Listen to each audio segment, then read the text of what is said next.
Before we go, here are a few things you should know about Jamaica's Senate.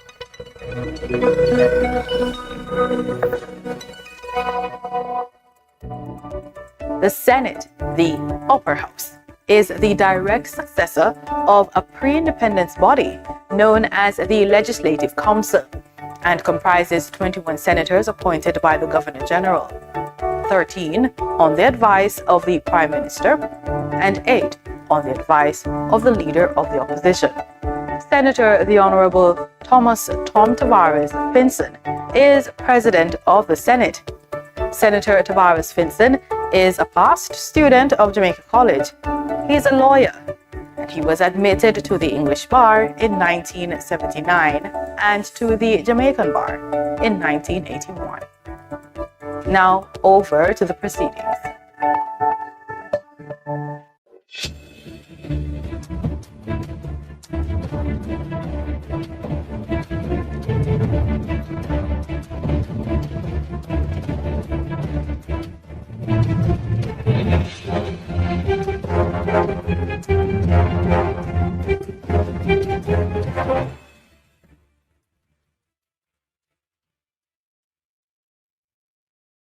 Nah, click on your link for my liquor brother pre that slap bro, we no need that.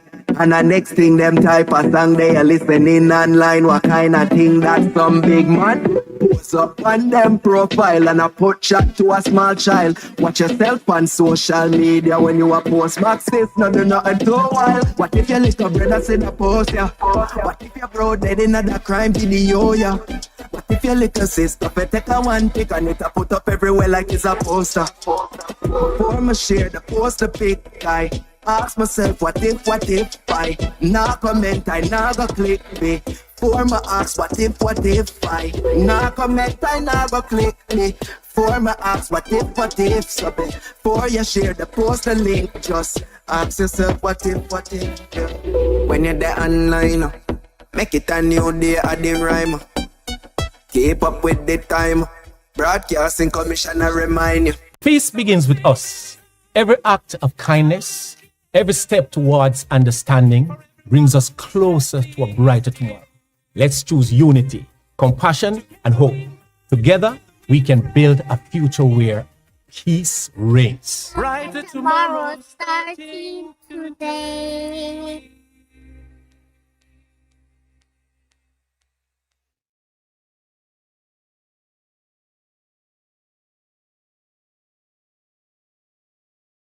Join your big sister Raquel as she reintroduces the cast of Vibrations and their educational adventures to the screen. See Ronson and the gang experience the world of firsthand through interviews and interactions. Vibrations, where kids are taught about the world from someone they can relate to. Join us every Friday at 3:30 p.m. to hang out with your big sister Raquel and the kids of Vibrations. Right here on PBCJ, the People Station.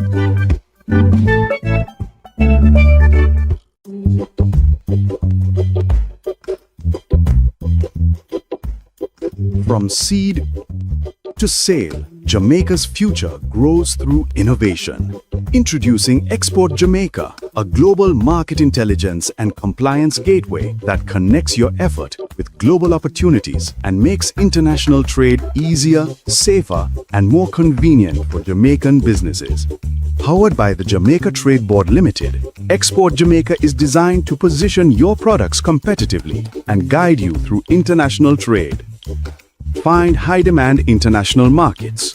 Gain access to trade analytics that guide your business decisions. Identify and engage with potential buyers. Know your costs up front. Trade confidently. And keep your exports safe and secure. Through Export Jamaica, you can discover all there is to know about exporting and grow your business sustainably. From the processing of your goods, to packaging and shipping, to seeing your products reach international shelves and enjoyed by customers abroad. Export Jamaica provides the market intelligence and insights behind each step, helping you identify demand, understand export pathways, and unlock financial growth.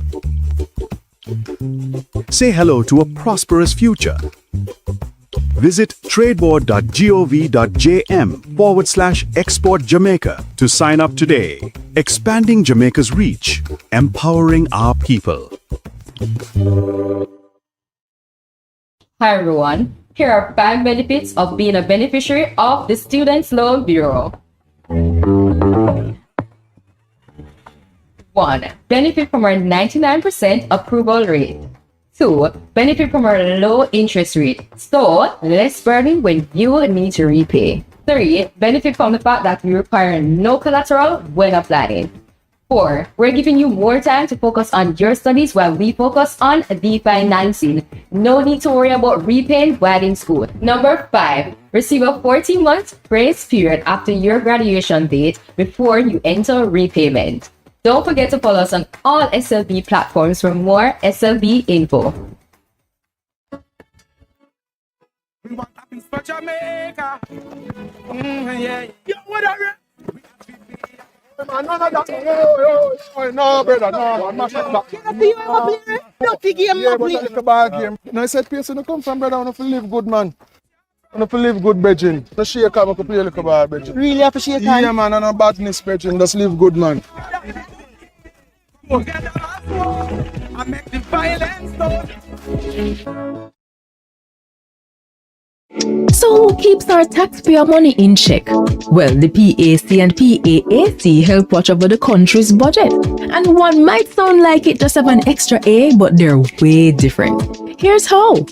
The PAAC and PAC are 2 committees that watch the money. The Public Accounts Committee reviews government projects after them close. They do a post-audit check to see what problems arose with the costs and call officials to explain decisions that cause budget mismanagement. And then they recommend corrective action, so the problem will happen from when, not happen again. But what about the money we are spending right now, the PAAC? That's how Public Administration and Appropriations Committee pretty much means your money will protect as it happens, we check. While projects go on, things are accurate. As government spend the nation's budget, PAAC reviews it. They examine proposals and summon officials to find problems before them don't use it. So the PAC and PAAC are 2 parliamentary committees that watch over the country's wallet to protect the budget and keep it in check. And you can get involved. Just visit jampja.org. Jamaica, let's spread the word around to let the world know that we are proud to be one. The public, we are the republic. Well then, let's propel we nation moving forward in a new direction. True independence, that's the projection. No more dependency, it's the best plan. Yes, we know what's best for us, cause we want the country prosperous. So make we just pull together as the general public while on the road to republic. Let's spread the word around to let the world know that we are proud to be one. Republic, we are the republic. A message from the Ministry of Legal and Constitutional Affairs. Join your big sister Raquel as she reintroduces the cast of Vibrations and their educational adventures to the screen. See Ronson and the gang experience the world of first-hand through interviews and interactions. Vibrations, where kids are taught about the world from someone they can relate to. Join us every Friday at 3:30 p.m. to hang out with your big sister Raquel and the kids of Vibrations. Right here on PBCJ, the People Station. Dengue is ordinarily a mild disease. Persons may get a fever, headache, joint, and muscle pains. The illness is often resolved through rest and adequate hydration along with paracetamol to treat the accompanying fever. However, on occasions, the illness can progress to severe dengue, which can result in organ failure, bleeding, and severe fluid depletion that can lead to shock and even death. Therefore, it is important for persons who are experiencing fever, vomiting, severe abdominal pain, bleeding under the skin, feeling very weak, or getting confused to seek immediate attention. Let us work together to protect ourselves against dengue. The hunt continues for an automatic qualifying spot in the Jamaica Women's Premier League. Brooks Park welcomes Los Perfectos and Real Mobile as both teams get ready for a clash in Zone B. We have a lot of young players that we have shown a lot of loyalty to. So it's all about going back to the training ground and we'll come again. We started a bit slower this season. So we'll continue to build on that to move into our next game next Saturday. Kickoff time, 3:30 p.m. Catch the action this Saturday when it goes live on the Jamaica Women's Premier League YouTube channel and on PBCJ.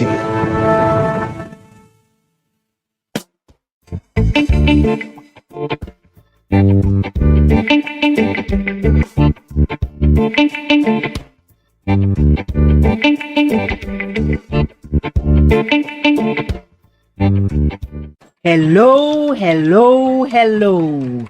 Hello, one and all, short and tall, big and small. I'm so honored that you are choosing to spend time with Amina from Kingston, Jamaica.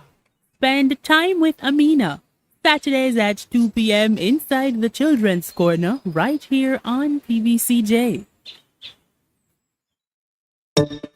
Each year, the Jamaican Parliament approves billions in tax dollars to buy goods and services for Jamaicans. Awarding contracts to private companies to provide public goods and services is called public procurement, and it is a major hotspot for corruption. Can citizens spot the red flags in public procurement and help the government protect our taxes? Yes, they can. And here are 6 to watch for. Direct contracting. When contracts are frequently awarded to one supplier without other companies competing to offer a better price and quality, we usually end up paying more and getting less. Contract splintering. Big projects need big money and higher level approvals. But if the contract is cut up into smaller ones, it won't need external approval from offices like the Public Procurement Commission or Cabinet. This makes it easier for contracts to avoid additional scrutiny.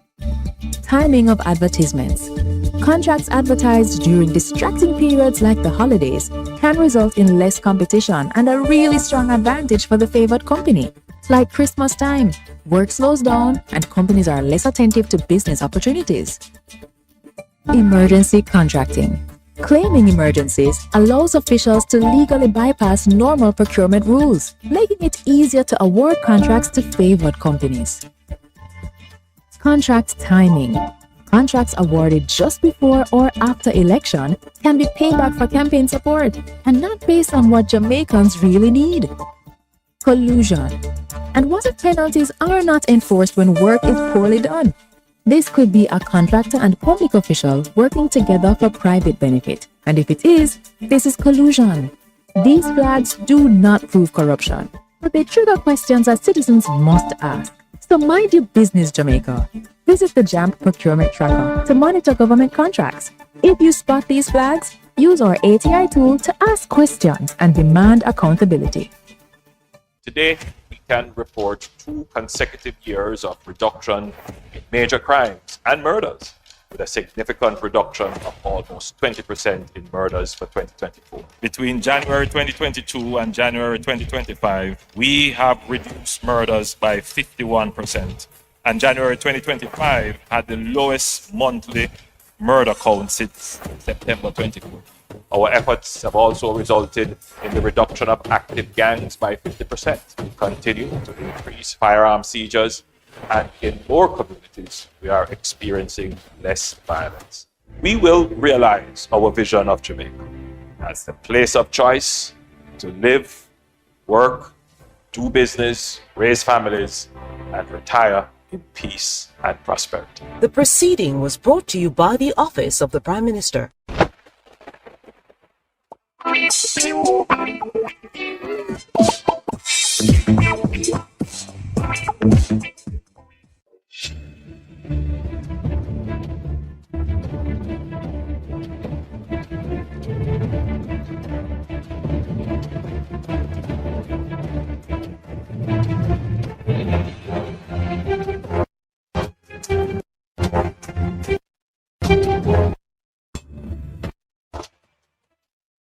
Cometh all counsel, wisdom, and understanding.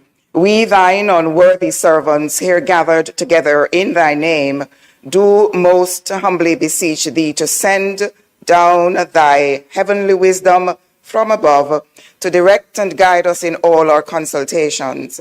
And grant that, we having thy fair always before our eyes, and laying aside all private interests, prejudices, and partial affections, the result of all our counsels may be to the glory of thy blessed name, the maintenance of true religion and justice, the safety, honor, and happiness of the king, the public weal, peace and tranquility of the island, and the uniting and knitting together of the hearts of all persons and estates within the same, in true Christian love and charity, one towards another, through Jesus Christ our Lord. Amen.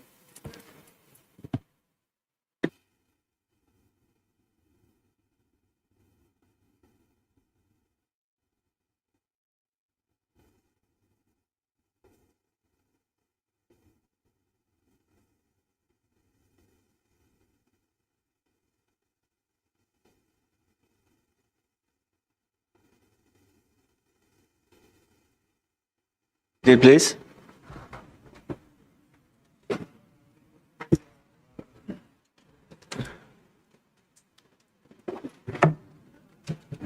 This meeting of the Honorable Senate for Friday, May the 1st, 2026 is called to order. Statements by ministers.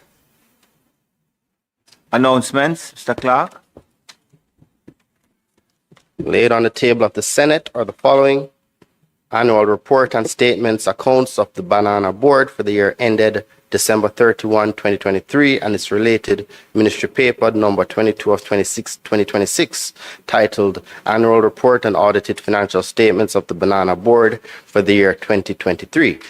Bank of Jamaica's report on performance and main activities of the Bank of Jamaica Board of Directors for the financial year 2025, and Bank of Jamaica's monetary policy statement for August 2025 quarterly monetary policy report, December 2025 quarterly monetary policy report.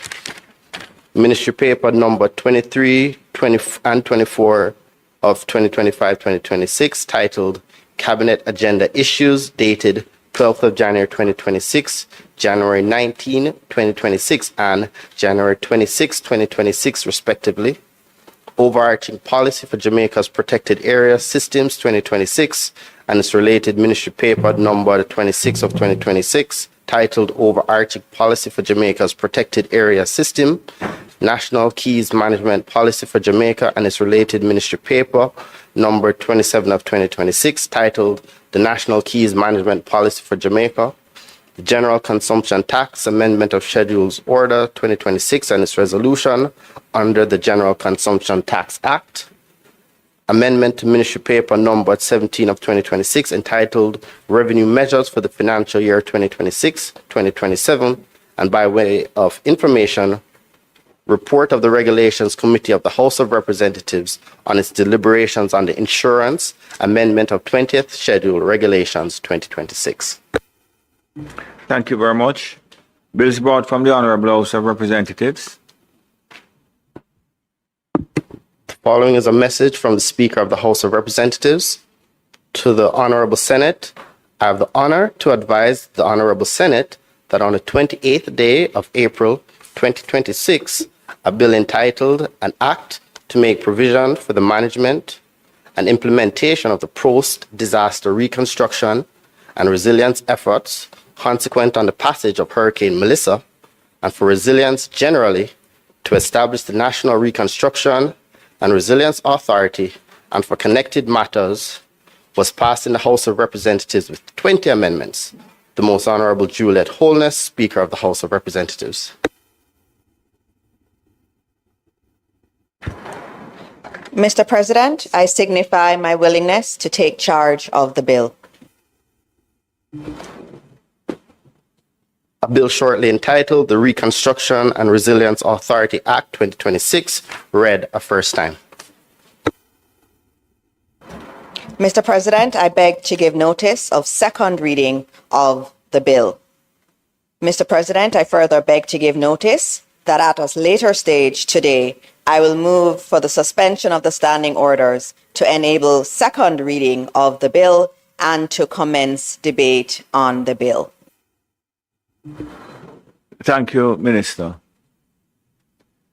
Petitions, papers, reports from committees, notices of motions given orally.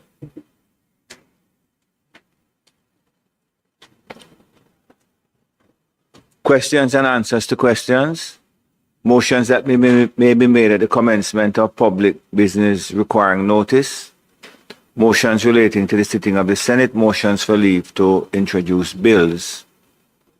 The presentation of bills without the leave of the Senate first obtained. Public business. Minister.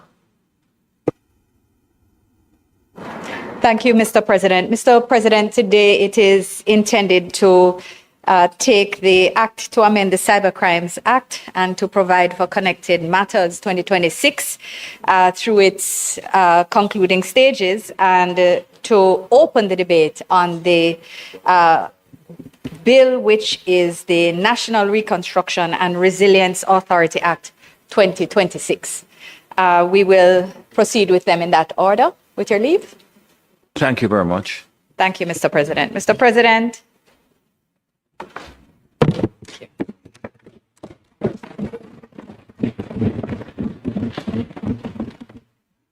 Colleagues, Mr. President, it is my honor to open the debate on the bill shortly entitled the Cyber Crimes Amendment Act 2026. Mr. President, digital technologies are transforming the global economy and indeed transforming economies across the world at extraordinary speed. According to the ITU, the International Telecommunications Union, an estimated 6 billion people, 73.6%, or about 3/4 of the world's population, were using the internet in 2025. That reflects a surge in the world's online population by more than 240 million year on year. Mr. President, here in Jamaica, we don't have the 2025 data yet, but the ITU estimates that in 2024, 90.1% of Jamaicans were using the internet, well above the global mark. In this context, Mr. President, I want to acknowledge the work of the government, particularly Minister Vaz and the team at the Ministry of Energy, Transport and Telecommunications, because under the National Broadband Initiative, over 600 educational institutions, all municipal corporations, many ministries, departments and agencies of government, and also the courts under the island have been connected to broadband internet. Mr. President, furthermore, under the Community Wi-Fi program, all major townships across Jamaica were outfitted with public Wi-Fi hotspots across the 63 constituencies, serving 235 users, active users across the island, Mr. President. I understand that Hurricane Melissa affected many of those hotspots. In fact, 90% of the 415 sites island-wide were affected by Melissa. So even though we speak actively about the fact that there were 5 most affected parishes, we just remind ourselves that Melissa affected Jamaica as a whole. But 70%, Mr. President, 290 sites were restored as at the end of March, and all of the community hotspots have been restored in Hanover, St. Elizabeth, St. James, Trelawney, and Westmoreland, Mr. President. I think this is something that we should commend everyone who has had a hand in restoring connectivity. And we should do so, Mr. President, because digital technologies are great facilitators of service. They have the potential to bring simplified processes and easier transactions to citizens of every walk of life, young and old. All over the world, they are helping to unlock vast opportunities for individual, corporate, and national advancement. And as we here in Jamaica seek to bring everyone along on the development journey and on the journey of technological advancement, which is a part of that, trust building must be a part of that process. And indeed, a part of that process is providing a strong, updated, technologically neutral and protective cybercrime framework. So, Mr. President, the reality is that alongside the many and growing opportunities facilitated by ICT advancements and expansion, alongside them are cybersecurity risks. Governments, corporations, and citizens across the world have become all too aware of the increase in the rate and diversity of criminal and nefarious activities, fraud and scamming, identity theft, cyber-enabled deception, and the non-consensual sharing of intimate images, which damage lives, they impact families, impact businesses, and impact confidence in a digital economy. And these are things which are met across the world. But the world is advancing notwithstanding and expanding use notwithstanding. So we really have to be careful not to fearmonger around the issue, but to ensure that we're providing the legislative framework and the educational framework to ensure that not only are citizens empowered to understand their rights and how they are protected and how they can use legislation, but we have to make sure that the legislation is, of course, keeping pace with the risks that exist. So government is committed to ensuring that we do. That is, that we, as best as possible, keep pace with these threats. And updating the Cybercrimes Act is an important part of this. Undoubtedly, the amendments have taken longer than we would have wanted, but great care was taken with the deliberations, including the sitting of the Joint Select Committee, which started in 2021 and had its report adopted in September 19, 2023, and by this Honorable Senate in December 8, 2023. Great care and great deliberation has been applied to the development of this bill, even as it's recognized that there are parallel processes that will continue to be an ongoing process. We have signed on to the Cybercrime Treaty within the UN system, and that is going to require its own review, which I understand has started to enable us to ratify. We've signed, but we have not ratified. And Jamaica played a major part leading the CARICOM negotiations in that context. And there is also the AI task force, which will develop its policy and move beyond that. And that, of course, will require its own review, recognizing, however, that the bill is technologically neutral, and therefore it will address things that are affected by AI, even if it's not named in this bill. So, Mr. President, by way of reminder, just to make one point of reference and then to springboard again, one of the most important issues that had been considered by the Joint Select Committee was the plight of victims of cybercrime and the importance of justice for those victims and the necessity to address the needs of persons in vulnerable situations, and in particular, children. So the bill before us seeks to give effect to the recommendations of the committee and the policy decisions flowing therefrom. And it comes to us from that other place, having been passed with no amendments. The clauses of the bill before us, Mr. President, can be categorized in three general areas. Firstly, updated definitions. Secondly, stronger protection for Jamaicans by way of new offenses and stronger penalties, especially for our children, and strengthened provisions for law enforcement and prosecutors. Mr. President, I'll go straight to the clause by clause at this time. Clause 1, as always, short title and construction. So it does say that the bill will be called the Cybercrimes Amendment Act 2026 and provides that it is to be read and construed as one with the Principal Act and all amendments thereto. Section 2, or Clause 2 rather, amends Section 2, and it specifically amends the definition of key, of the word key, to indicate that a key can be either electronic or digital. And this is a necessary update for, given modern authentication, encryption, and digital access control realities. And I just want to remind Mr. President that a key in this context, not so much for members present who I'm sure are all clear, but for the public as well, that a key in this context, in the context of the Cybercrimes Act, is not a physical object, but it is a cryptographic key material that is used to control access, to protect confidentiality, and to verify identity through encryption and digital signatures. And we can note that for online purposes, in most cases nowadays, this will mean the secure code or the credentials used for secure logins, for encrypted communication, and trusted digital signatures. So the more we operate online, the more we use digital documents, for electronic transactions, the more we simplify the ways things are done by using digital technology, is the more we have to think about how those are secured.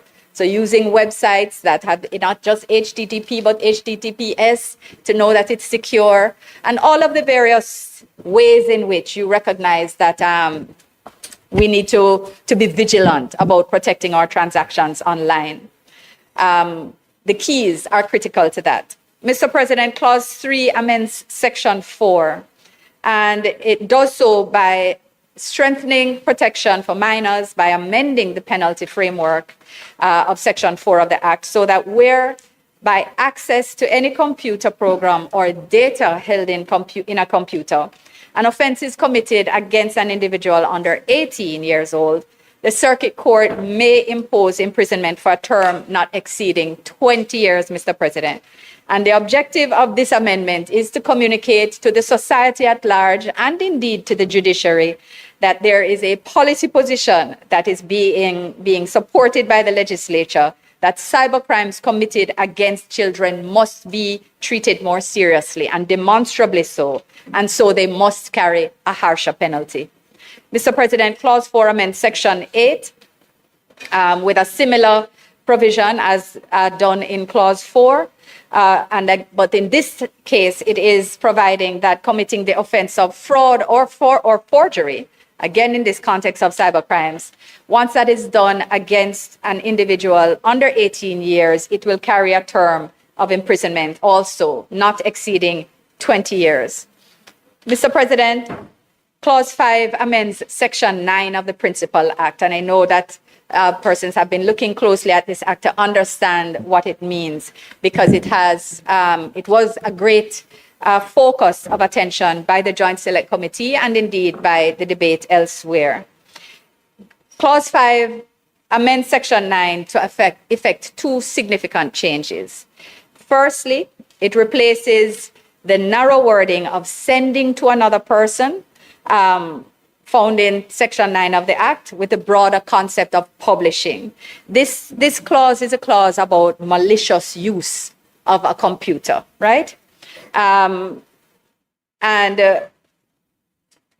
Firstly, it takes away this obligation to define that the offense has taken place by someone sending something to someone else.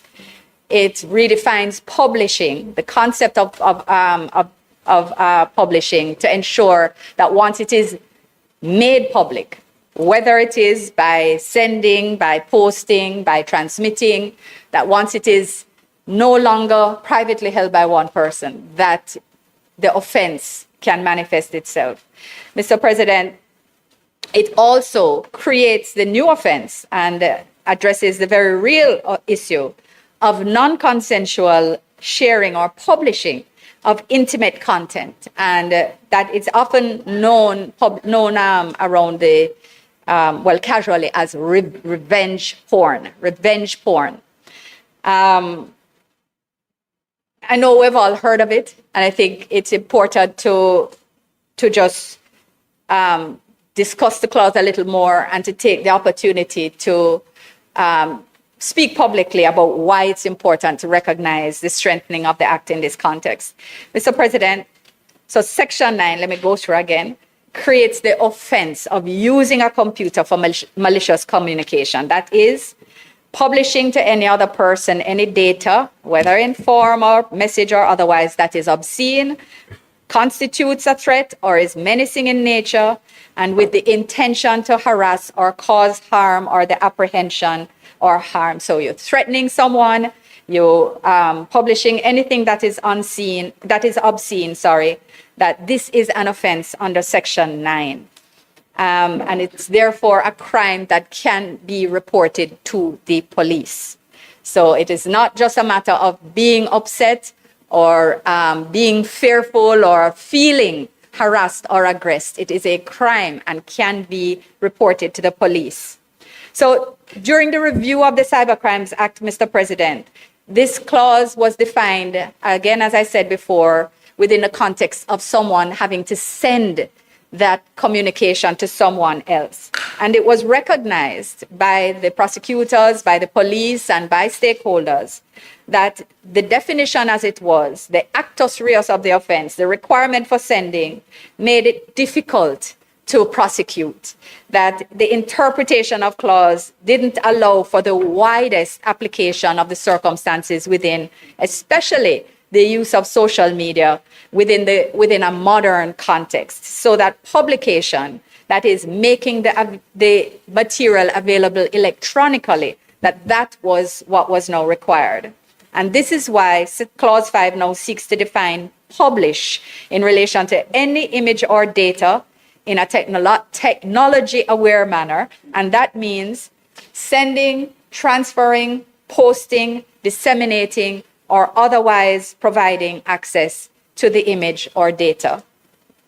So, Mr. President, Clause 4, in going further, in creating the offense of publishing an intimate image, because what we've just dealt with is a malicious use, right? The threatening or obscene. Obscene requires a judgment, but there is other use, which can be this publishing of an intimate image without consent or being reckless as to whether consent has been given.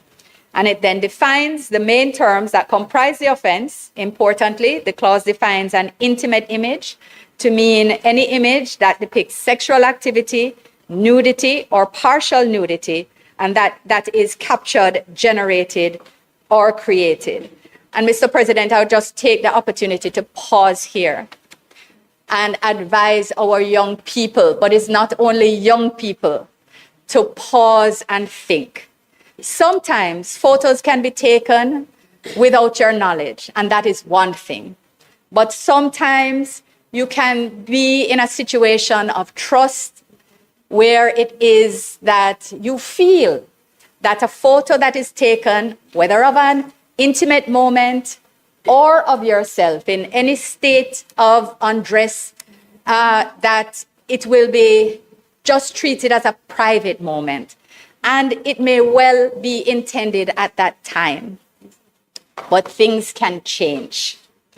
And it is important, therefore, for you to guard very carefully access and permission to persons who have this kind or who are permitted to share this kind of moment with you. This is as gently as I can put it. Because when you hear the stories of the emotional blackmail, the fear, the actual financial blackmail, the bullying that takes place around circumstances that could never have been anticipated, I want to say to our young people and our not so young who may find themselves in these circumstances, that if you are being threatened, bullied, blackmailed because of a moment of trust or a moment in which your trust was abused, it is a crime and you can report it to the police, and you should. Speak to someone you trust. Speak to someone you trust. Have them hold your hand if necessary. I know it will not be easy, but if you give people the power, they will take it, and you have to be able to work with someone to get the police. They will be on your side. They are being trained in dealing with these issues. They are being trained to be sensitive to this kind of matter, and they understand that it's not an issue of blaming you. You are a victim of a crime, and this bill is being amended to allow you to make a report more easily in a circumstance of revenge porn. So I want you to know that this is something that this Parliament has thought deeply about. The Joint Select Committee debated it heavily, understood that you are not to be blamed, that you are a victim, and that you therefore should be supported in the ability to report a crime, have it prosecuted on your behalf, so that they will not have power over you ad infinitum. So, Mr. President, this bill creates this standalone consent-based offense in order to ensure that where these scenarios don't necessarily fall within the definition of obscene, which is in the first clause, the first subsection, that it still receives the protection that is required, recognizing the development of criminality in the society. It makes, clause 5, Mr. President, makes it abundantly clear also that a person under the age of 18 is incapable of giving consent for the purposes of sharing intimate images. And I want to explain this. So it means that even if you said okay to the picture, you don't have to spend time feeling guilty about it, because in the moment you trusted that it was okay. But the law does not consider that an issue that will prevent you from making the report. It is the abuse of your trust in making the picture public that is the crime. And that is why you are therefore protected under the bill that we're passing today. You will be protected by it in order to ensure that you can be protected by the law.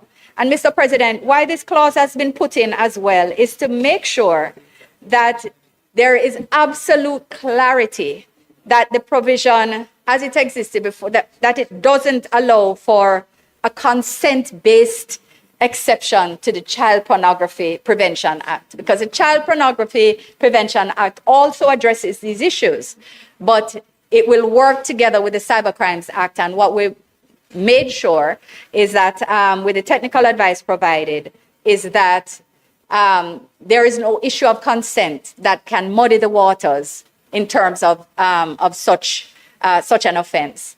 Once it is shared, once it is published, then the crime manifests itself, and you can make a report to the police. Mr. President, the clause does provide statutory defenses for legitimate publication context, including detecting. So if you're looking for a crime, you're looking to identify where a crime has taken place, investigating or preventing crime in legal proceedings, clearly, bona fide educational, scientific, or medical research, and of course, reporting about historical events and reporting about current events with reasonable care taken to omit the depiction of the sexual activity, nudity, or partial nudity, as the case may be. So, Mr. President, it is to be noted that the offense attracts the same monetary penalties and custodial sentences which currently apply to the offense of using a computer for malicious communication. So let me just remind that before a magistrate's court, on summary conviction, an offender may be liable in the case of a first offense to a fine not exceeding $4 million or imprisonment of a term not exceeding 4 years or both. So I'm advising the public to take these things seriously. They are serious crimes. It is not a little relationship issue and boy, you can say sorry and it's okay. $4 million or 4 years in prison for a first offense.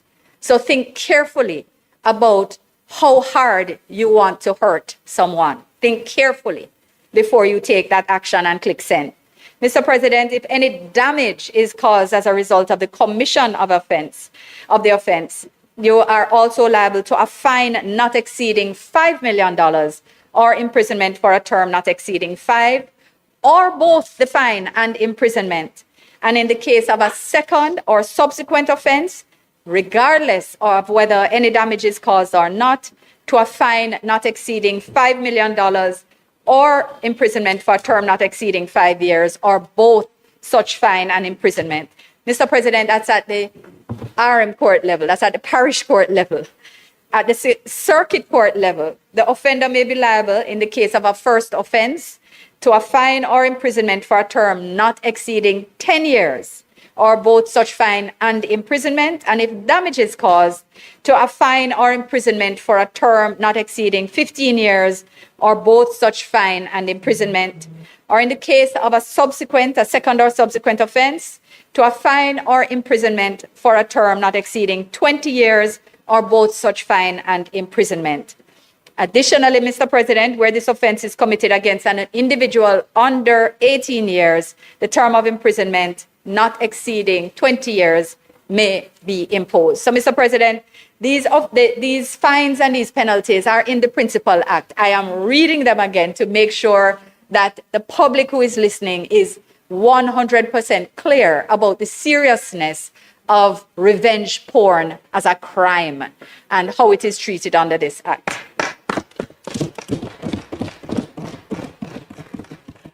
Mr. President, Clause 6 amends Section 10 of the Principal Act, and this is seeking to strengthen Jamaica's ability to disrupt organized cybercrime by targeting acts which precede offenses such as hacking, and to prevent the creation of black markets in items where these tools are traded, rented, bundled, and delivered like a service. So, Mr. President, the clause meets this objective by criminalizing without lawful justification, that is, criminalizing the acts once they don't have lawful justification, of the intentional manufacture, sale, importation, distribution, disclosure, or making available of a computer, a key, which we just discussed already, or any other data or device designed or adapted primarily for the purpose of committing the offenses outlined at sections 3 to 9.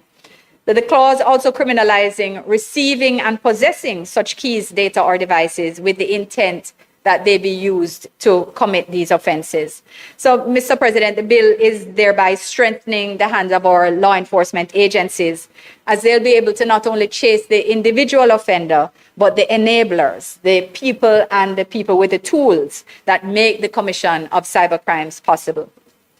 Mr. President, Clause 7 amends Section 11 of the Principal Act, and Section 11 seeks to impose harsher sanctions where the offense committed is against or involves computers and or systems, the interference with which will have a debilitating act on, or among other things, security, the provision of public services, and the protection of public safety. These systems are referred to as protected computers. And clearly, the difference between the damage that's caused by hacking into an individual citizen's computer versus hacking into that of the constabulary or that of the any investigative organization, or in fact any public service or major institution within the ecosystem of a government. So, Mr. President, this is Clause 7 updates the language of Section 11 by inserting the word revenue alongside banking and financial services. These are critical computers, and replacing the terminology medical with the broader term health.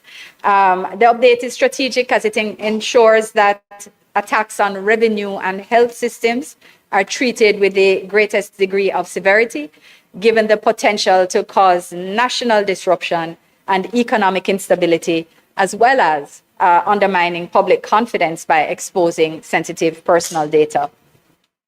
Mr. President, Clause 8 repeals and replaces Section 15 of the Act, creating a clear offense where the owner, occupier, or person responsible for the management of premises knowingly causes or permits the premises to be used for any purpose that constitutes an offense under the Act. And the offense attracts a fine or a term of imprisonment not exceeding 15 years.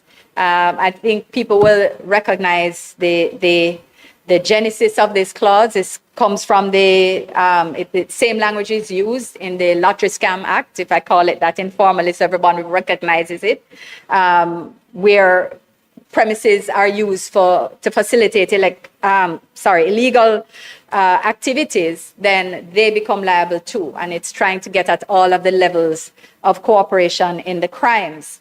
So, Mr. President, this clause reflects an important policy decision arising from the review process, because it repeals what was a previous compensation provision,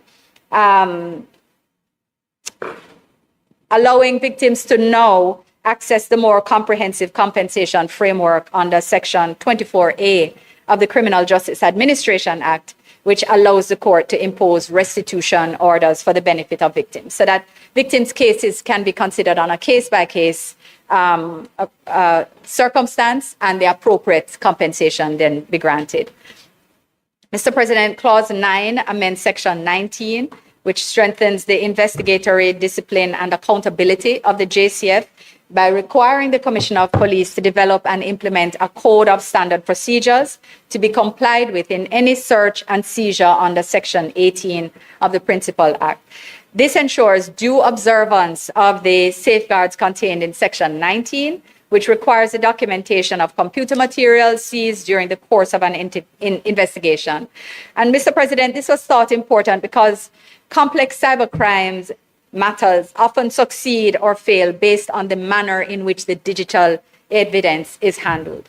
And the amendment is therefore intended to standardize the process by which cyber incidents are managed within the JCF and to ensure that all personnel follow consistent procedures when responded to cyber-related matters.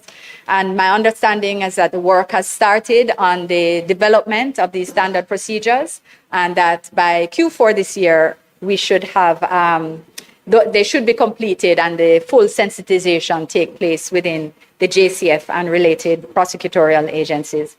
Mr. President, Clause 10 amends Section 20 of the Principal Act, and it simply makes an editorial update by aligning the reference in Section 20 to Section 18, which empowers the parish judge to issue a warrant authorizing a constable to search for and to seize computer material. The amendment links the provisions of Section 20 to the specific provision of the Act where the authority for issuing the warrant resides. Additionally, Mr. President, the clause replaces the reference to the Director of Public Prosecutions with the prosecution, therefore widening the category of court officers who can make the application for forfeiture of seized computer materials to include clerks of the court where required. Mr. President, Clause 11 aligns the Interception of Communications Act with the amendment refers to in Clause 2 by similarly updating the definition of the word key to indicate that the key can be either electronic or digital, making sure that both acts work together well. So, Mr. President, as I take my seat and allow the debate to unfold, I again just reaffirm that there are many opportunities in the digital economy for all members of society, from ease of communication, doing business, accessing public services, banking transaction, income generation, investment. But at the core of digital transition must be the mechanisms to protect our citizens from potential harm that may also come from misuse of the same technologies. This bill has benefited from the work of the Joint Select Committee, which paves the way for bipartisan support, of which I am confident. And I'm therefore honored to commend this bill, Mr. President, to the members on both sides and look forward to their support. Thank you, Mr. President. Thank you, Minister.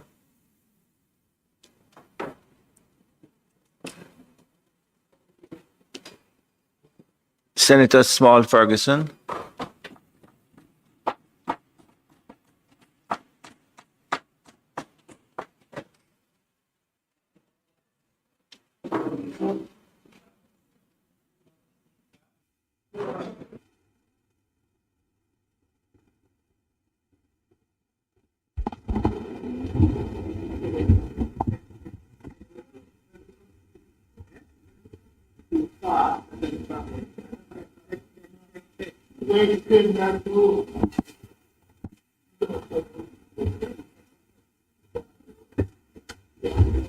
Yeah, I'm good. Mr. President, I rise to contribute to the Cybercrimes Amendment Bill 2026. And at the outset, let me indicate that I support the bill. I support the amendments that have been made. And I want to in particular associate myself with many of the comments that the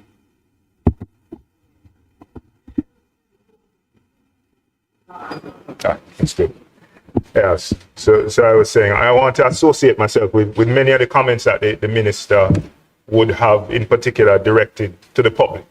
And this is a very important piece of legislation, and I think strikes to the heart of central issues relevant to our everyday lives. everything is online, and everything is online, and it is really how we live, and in particular, many of the more unsavory elements of life are now playing out online.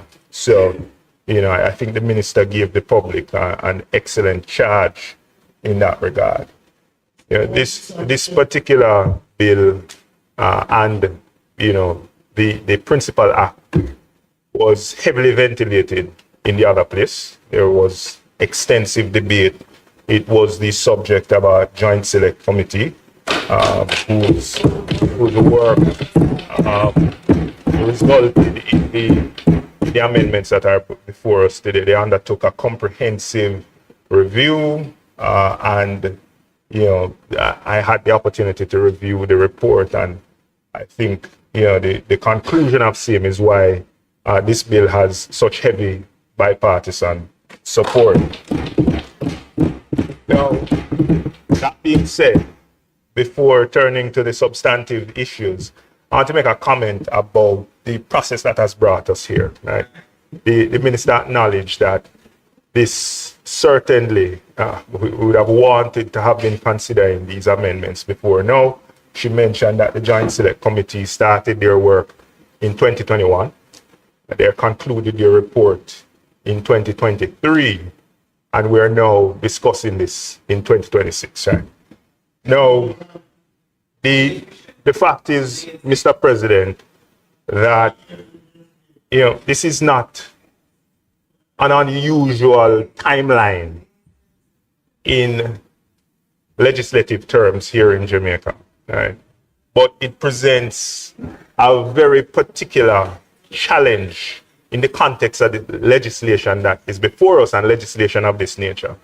The truth is, Mr. President, that this legislation is directly tied to technology, right? And that is an area that evolves rapidly, continuously, and unpredictably.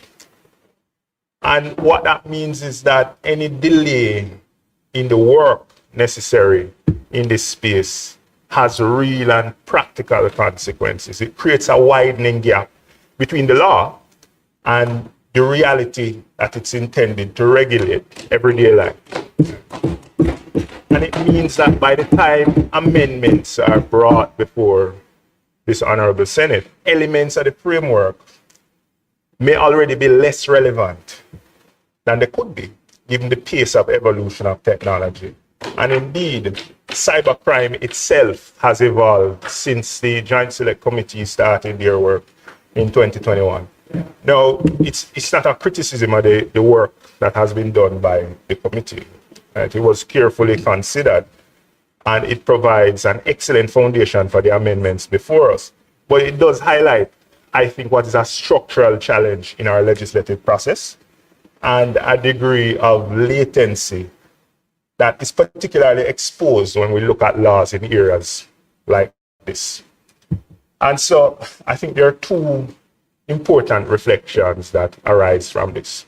The first, from my perspective, is just a general reminder that we need to prioritize urgency, in a sense, in bringing forward amendments to legislation that operate in fast-moving domains like technology. That's number one. And I think, two, that we need to consider whether for legislation of this nature, where we are aware that it requires continuous review, that we embed more frequent and structured review mechanisms, not just reviewing it in, say, an episodic or infrequent way. Because in this space, Mr. President, as I mentioned, for a law of this nature, if it's not evolving, then by definition, it's falling behind the reality. So in that context, I'll make a couple comments with respect to the bill before us today. Mr. President, the first area I want to touch on is artificial intelligence. Right? Now, I think this area most clearly illustrates the point that I just made with respect to the need for urgency and frequent updating of laws of this nature. Because when you review the bill in detail, Mr. President, given the timing of the review, it becomes apparent that artificial intelligence is not addressed expressly at all. I understand that the minister characterized the act as being technology agnostic. Right? And Mr. President, I contend, however, that given the far-reaching and transformative capabilities of artificial intelligence, no cybercrimes law can be sufficiently agnostic in that regard. Now, to be fair, elements of the bill do, I think, attempt to embody that agnostic nature and, to provide sufficient breadth with respect to changes in technology. And it shows up, for example, in the provision which extends the definition of an intimate image to include one that is captured, generated, or created. Right? And I support that inclusion. So it does allow for the possibility for an AI-generated or manipulated image, which is commonly referred to as deepfakes, to fall into the scope of offense, right, where it's published without consent. But beyond that, the bill, Mr. President, it treats things like artificial intelligence in a largely indirect manner. And there is a gap there from my perspective, because AI is simply just not another tool. It fundamentally changes how cyber harm can be created, how it can be scaled, how it can be deployed. Right? It creates an environment, Mr. President, where images can be fabricated convincingly. Right? And AI has evolved so rapidly that the kind of images that you would see 6 months ago and the kind of technology that would be widely available 6 months ago has changed at a pace that we've never seen before. Right? It can clone voices and mimic individuals in real time. It identifies, things that can be constructed and deployed digitally, documents that can be fabricated. Right? It can create highly personalized deception at scale, which is a problem. Right? And Mr. President, importantly, much of the harm happens before anything is ever published. Right? It occurs, from my perspective, in some instances at the point of creation of these fabricated images or whatever the case is. It occurs from my perspective when content, which may not be published in the traditional sense, is used to threaten or coerce or to extort or to impersonate, in a sense. So the question from my perspective for us is whether the law is presently addressing the full life cycle of the harm, right? Or whether it's really focused on the end point when the damage is truly done. In jurisdictions like the UK and Australia, the legislative approach is already evolving to take account of this challenge. In the United Kingdom, for example, I understand that recent reforms have moved to criminalize not only sharing the images, but also the creation of the images, threatened sharing of the images, to include the deepfakes that I mentioned before. In Australia, I understand that the law recognizes digitally altered or synthetic material as within the law, and it has evolved to capture both the creation and non-consensual distribution of this content, alongside practical mechanisms to respond to this kind of image-based abuse. Right? So I think, Mr. President, these examples point to a direction of travel. And against that backdrop, I believe that there are 3 areas that we could look at to strengthen the framework that is underpinned by this legislation. Now, I understand that there has been the creation of the AI Council, and there's parallel work being done there, which is necessary. It allows for real-time changes to be made outside of the legislative framework and to bolster it, and that's important, and I commend that. But I believe we should also consider, for future, making the treatment of artificial intelligence more explicit in this act, first and foremost, by, at a minimum, directly referencing the synthetic and AI-generated content. And the current language is very helpful, I think. It clearly articulates and removes certain gaps that existed before. But I think placing artificial intelligence directly there will remove any ambiguity and future-proof the legislation. Secondly, I think we need to consider whether the offense should extend to the creation or commissioning of non-consensual synthetic images, right, where there's separation between the creation of the images and the actual publishing and distribution of them. This would address, I think, the harm at source, right? And it would almost, I'd say, dissuade persons who may be more adept at the use of the technology from doing so on behalf of the ultimate perpetrator, right? And the third, Mr. President, is considering introducing an offense for threatening the publication, right?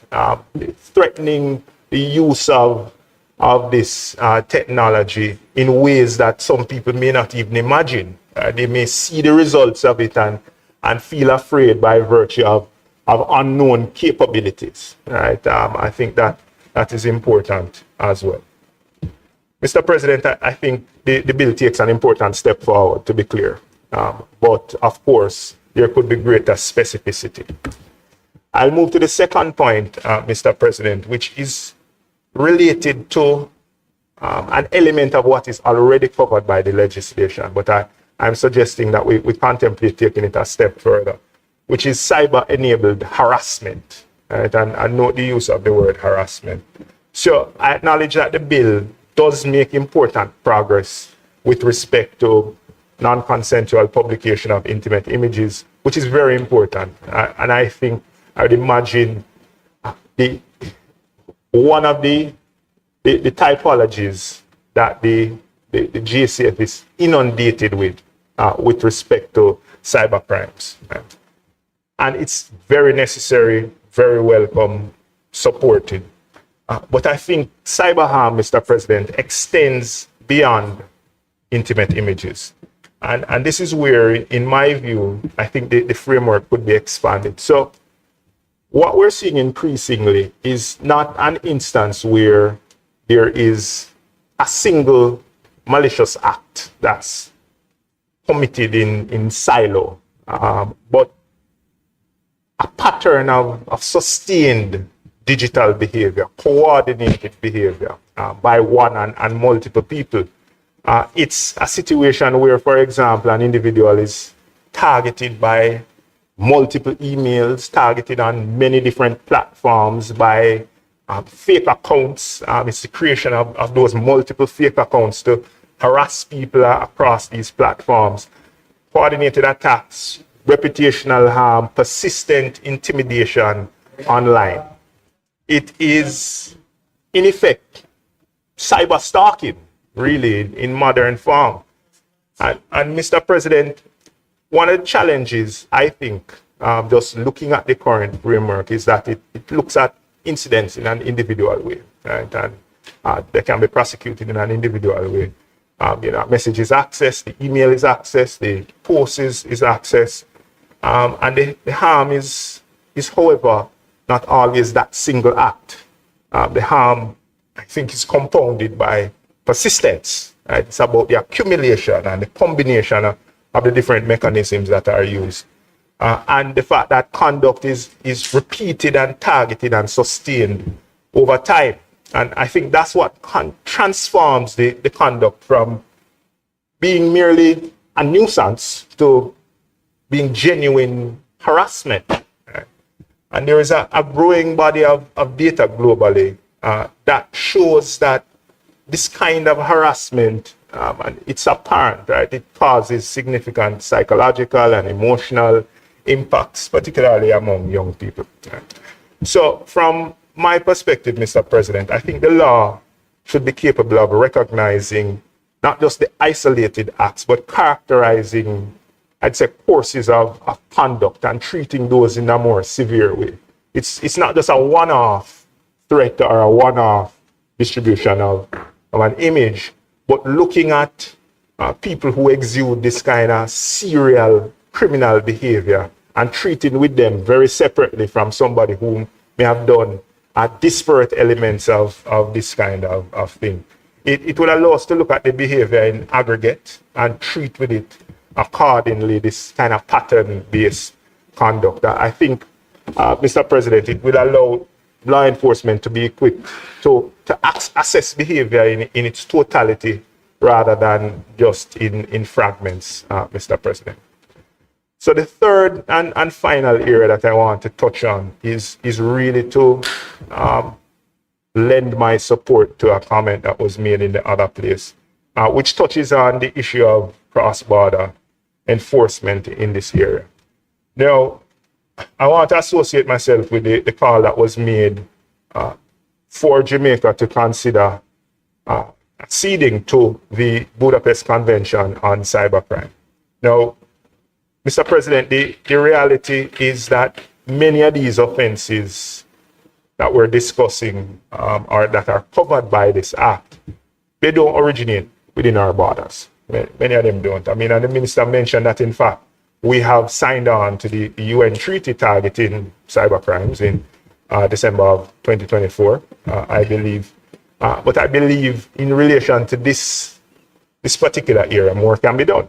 Right? It's here to stay. So, when individuals responsible for this kind of crime operate from different jurisdictions, when the infrastructure facilitating the crime is used, or rather that is used, the infrastructure that's used is located elsewhere, when the evidence is required to investigate and prosecute the matters sit outside of Jamaica, it creates a situation where we may not have seamless access or coordination. Right? Now, I understand that in practice, we have been able to do work in different instances and work through these challenges in, via channels and established mechanisms. But those arrangements may be limited, potentially, in nature. Right? So from my perspective, I think what is required is a strategy to ensure that we have the best access to cooperation, and not just on a case-by-case basis, a framework that allows for consistent and structured and timely cooperation. Right? And by virtue of that, I am calling for us to consider, looking at the Budapest Convention. Right? It will allow us to obtain digital evidence located in other jurisdictions. It will enable more mutual legal assistance, coordinated investigations. I think those things can only serve to bolster our cybercrime prevention and fighting framework and tools. Right? Mr. President, the cybercrime is, by its very nature, borderless. And if our enforcement mechanisms are not as interconnected as they can be, then we may be at a disadvantage. And for that reason, I think this warrants serious consideration. So in closing, Mr. President, I want to reiterate that we support the bill. I want to again, endorse the minister's call to action from the public. And I think the bill, despite the fact that it could have come here sooner, represents meaningful progress. It modernizes important aspects of the law. It strengthens protections. It reflects the careful work of the Joint Select Committee and the deliberations that have taken place in the other place that would have brought forward, I think, ideas that can be taken forward. But Mr. President, as I indicated at the outset, we have to prioritize consistent and constant review for laws of this nature, given the evolution. We have to prioritize urgency in relation to laws of this nature and continuous adaptability. And it requires a willingness to always be refining, right? Because the issues that we've discussed so far this morning, to include AI and harassment and so on, they are not static. They consistently evolve in the same way that we consistently have to update our antiviruses on our computer. That is how we should consider the legal framework here. So, Mr. President, despite those facts, this is a step forward. and it has our support, if it pleases you, Mr. President. Thank you, Senator Small Ferguson. Senator Cavan Gale.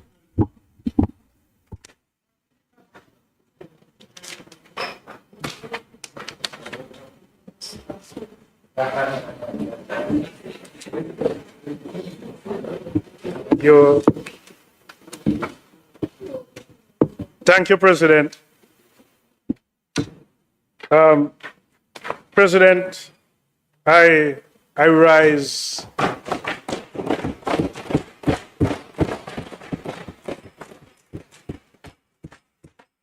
as a member of the Joint Select Committee.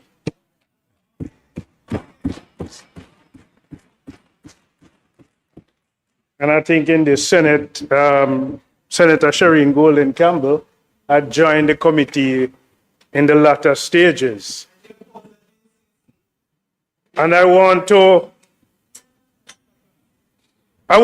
take the opportunity to commend the work of the Joint Select Committee. And I want to make reference to CTD Wakim Murray, who is here.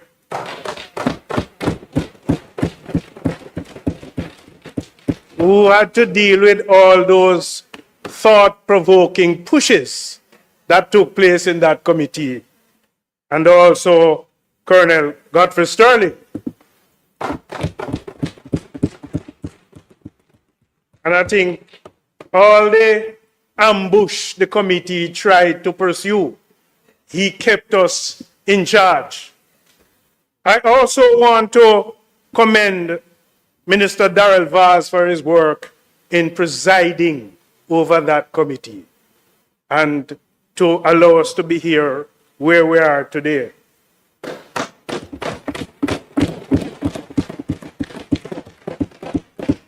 President, we live in a world that the digital transformation continues to evolve. One of the things that faced that committee was the fact that here we are debating and deliberating on issues on a day-to-day basis, unknown as to what will take place in the future. We live in a world that we're forced, by whatever means, in an open space to deal with the advent changes in technology. Just to conduct our own business, or maybe to keep pace of technology that is driven globally. In the workplace, it is fast-paced. Workers have had to treat with the advent of technology. And it is a pressure that is being borne. And those of us who use the WhatsApp messages quite often, you are even pressured by those who, when they send you a message and the 2 tick comes in or the blue tick, you are being pressured. We have seen situations where the advent of technology has pressured us so much that someone somewhere in a different time zone, when you might be hibernating, expect you to respond because they have sent you either email or a piece of communication. Because the sun is shining where they are. But that's the advent of technology, and that's the force that would have taken place. And that's the issue that we have to keep up with real time in terms of protecting against cybercrime. Mr. President, it's an important debate. But the value to take away from it is strengthening compensation mechanisms lies in recognizing that there are some devastating impacts that would have been created on individuals and businesses by virtue of cybercrimes. We deal with the question of stolen identity, online harassment over persons whose financial security has been taken away, their emotional well-being, Mr. President, that sense of safety in the digital space has been undermined. So there was a time when you were worried about your physical harm. Now you're worried about your digital harming. You operating in that digital space. So cybercrime today, it takes many forms. And our citizens are exposed increasingly to a wide range of threats. Identity theft, your personal data has gone into domains that you don't even know. You know, when Senator Small Ferguson spoke about the transmitting of information, Senator Lambert Brown, you could be here, but then you could be seen in an image in Finland with a different background. That's the advent of technology. You could even look a different way. They could make you look slimmer. Now, each of these offenses, Mr. President, carries damage to reputation, disrupts livelihood, and it causes lethal trauma on the emotion. And in light of the realities, President, the proposed legislation today is seeking to deal with not only compensation, but attacking the perpetrators and bringing the entire system and the justice into being. President, in aligning the Cybercrimes Act, the deliberations of the Joint Select Committee reveal a cyber landscape that was rapidly evolving at the time and continues to evolve. But we were advised at the time, and I just want to use some data. The Jamaica Cyber Incident Response Team in 2020 alone, 136 cyber incidents were reported, with the top 3 categories being abusive content, impersonation, and revenge porn. Notably, sir, over 70% of these matters were referred to the Counterterrorism and Organized Crime Investigation Branch, and they were deemed prosecutable. However, a significant concern emerged. Many of these cases were not followed through to prosecution, highlighting a gap between reporting, investigation, and the judicial outcomes. President, the data provided by the DPP further underscores the challenge that it said between 2017 and 2020, the parish court saw fluctuating but persistent caseloads. In 2017, there were 65 active cases, 6 inactive, 26 disposed. In 2018, 61 active cases, 2 inactive, and 12 disposed. And across 2019 and 2020, 83 new cases were filed, 103 disposed, and 107 remained pending. For whatever those reasons are, they remain pending. The committee also examined a real-world cyber fraud incident involving phishing campaign at financial institutions. And from time to time, you would have seen on your own emails or whether your smartphone, some prompt comes up that is seeking to ascertain some information from you. I remember one specifically that continued to haunt. You know, Cable and Wireless had disbanded the Cable and Wireless Jamaica domain for your emails. And so you would have gotten these spams suggesting, here we are, we take note of the fact that you no longer, as of a particular date, is going to be using this domain. Complete this format to support the transitioning. But, you know, one of the things I normally do, I watch where this is coming from. And you would have seen where it's coming from, an email address that is assigned to a particular person has nothing to do with cable and wireless. But the prompt came every month leading up to when cable and wireless would have removed the domain. And this is how persistent these persons are. They are very aggressive and they need to be brought to justice. If we too must attack them. And President, one of the concerns, that I particularly had raised during the committee is the matter in relation to you as a customer in a bank.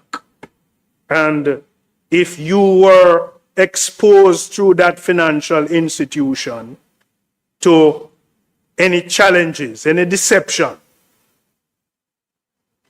and if it was reported anywhere else to the authority.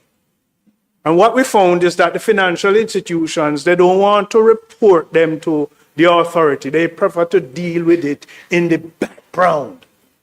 And the committee made us recommendation that, be some, even through anonymity, the aggregate number of these cyber fraudulent cases must be reported to some domain to track it. Even if you report it to the Financial Services Commission or the central bank. But it must be reported. Then there's the growing issue, Mr. President, of that a lot of debate surrounded the growing issue of malicious communication online.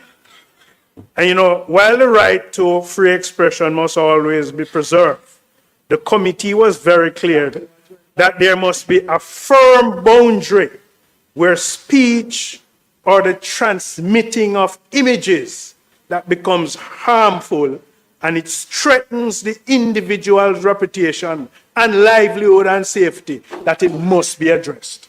And it's coming out today in the recommendation in the legislation. Mr. President, the committee's findings highlighted three critical realities. Cyber incidents were increasing in frequency. The attackers have become more and more sophisticated. So what you're accustomed to today changes tomorrow. And there's a gap between the reported cases and successful prosecution. President, these insights reinforces the urgency of legislative reform and what I consider institutional coordination.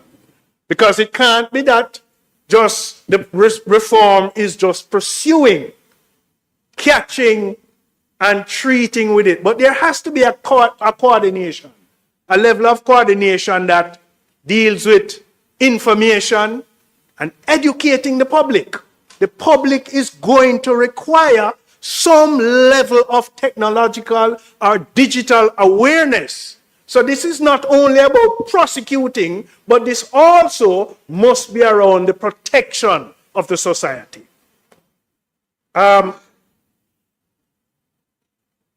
There's in my mind, an unavoidable conclusion. Because today we're dealing with cybercrime. But tomorrow, we really have to deal with cybersecurity. And there ought to be the intention of legislation that deals with cybersecurity. That harmful attack of the digital space, creating that level of protection and security. It has to be a central national priority.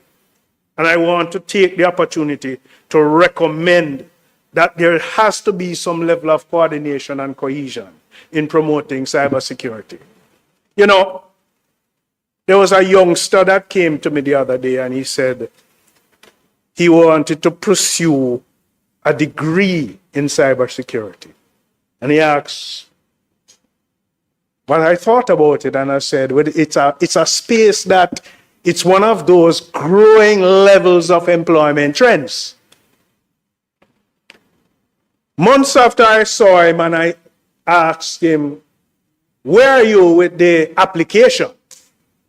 And he said to me, he reconsidered.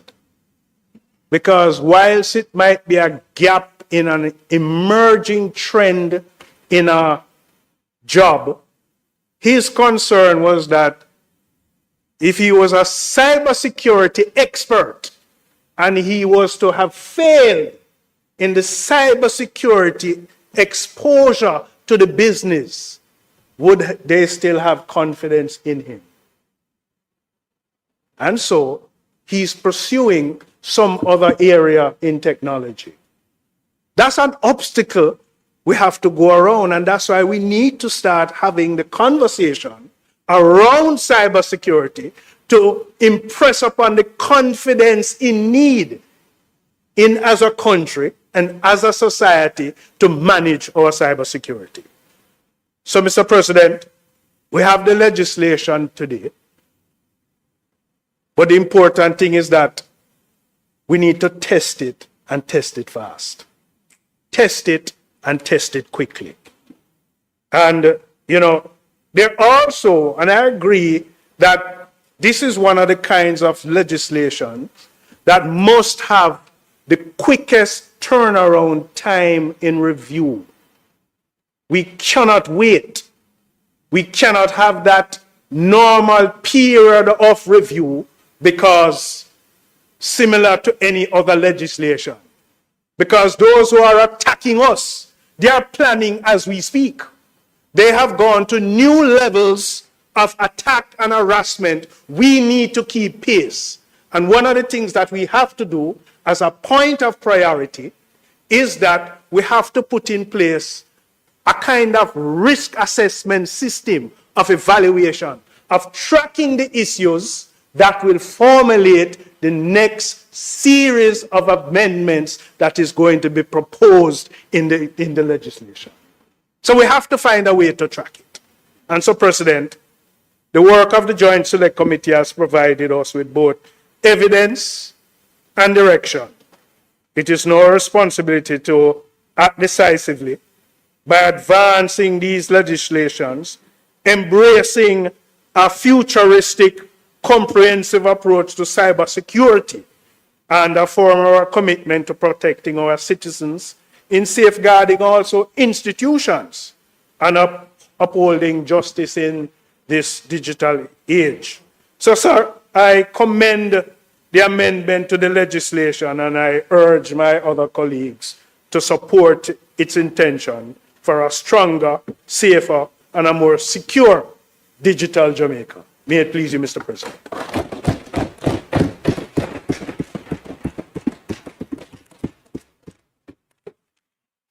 Thank you, Senator Gale.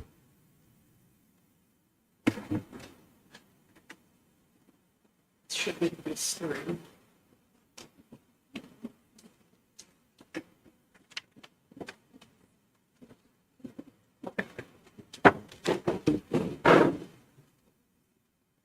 Senator Bernard.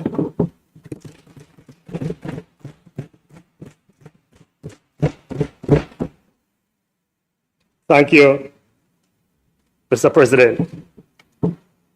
I rise to contribute to the debate on the Cybercrimes Amendment Act 2026.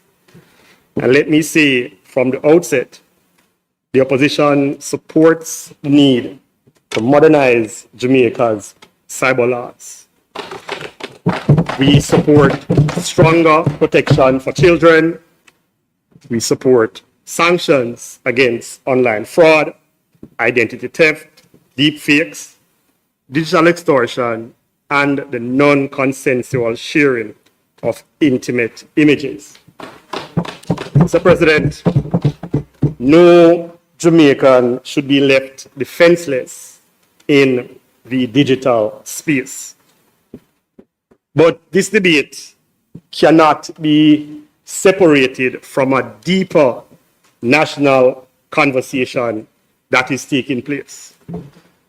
The government comes to the parliament asking for more digital tools, stronger investigative powers, wider offenses, tougher penalties, and clearer procedures on search and seize. Yet, Mr. President, the same government refuses to insist on one of the most basic digital accountability tools in modern policing, that is body-worn cameras.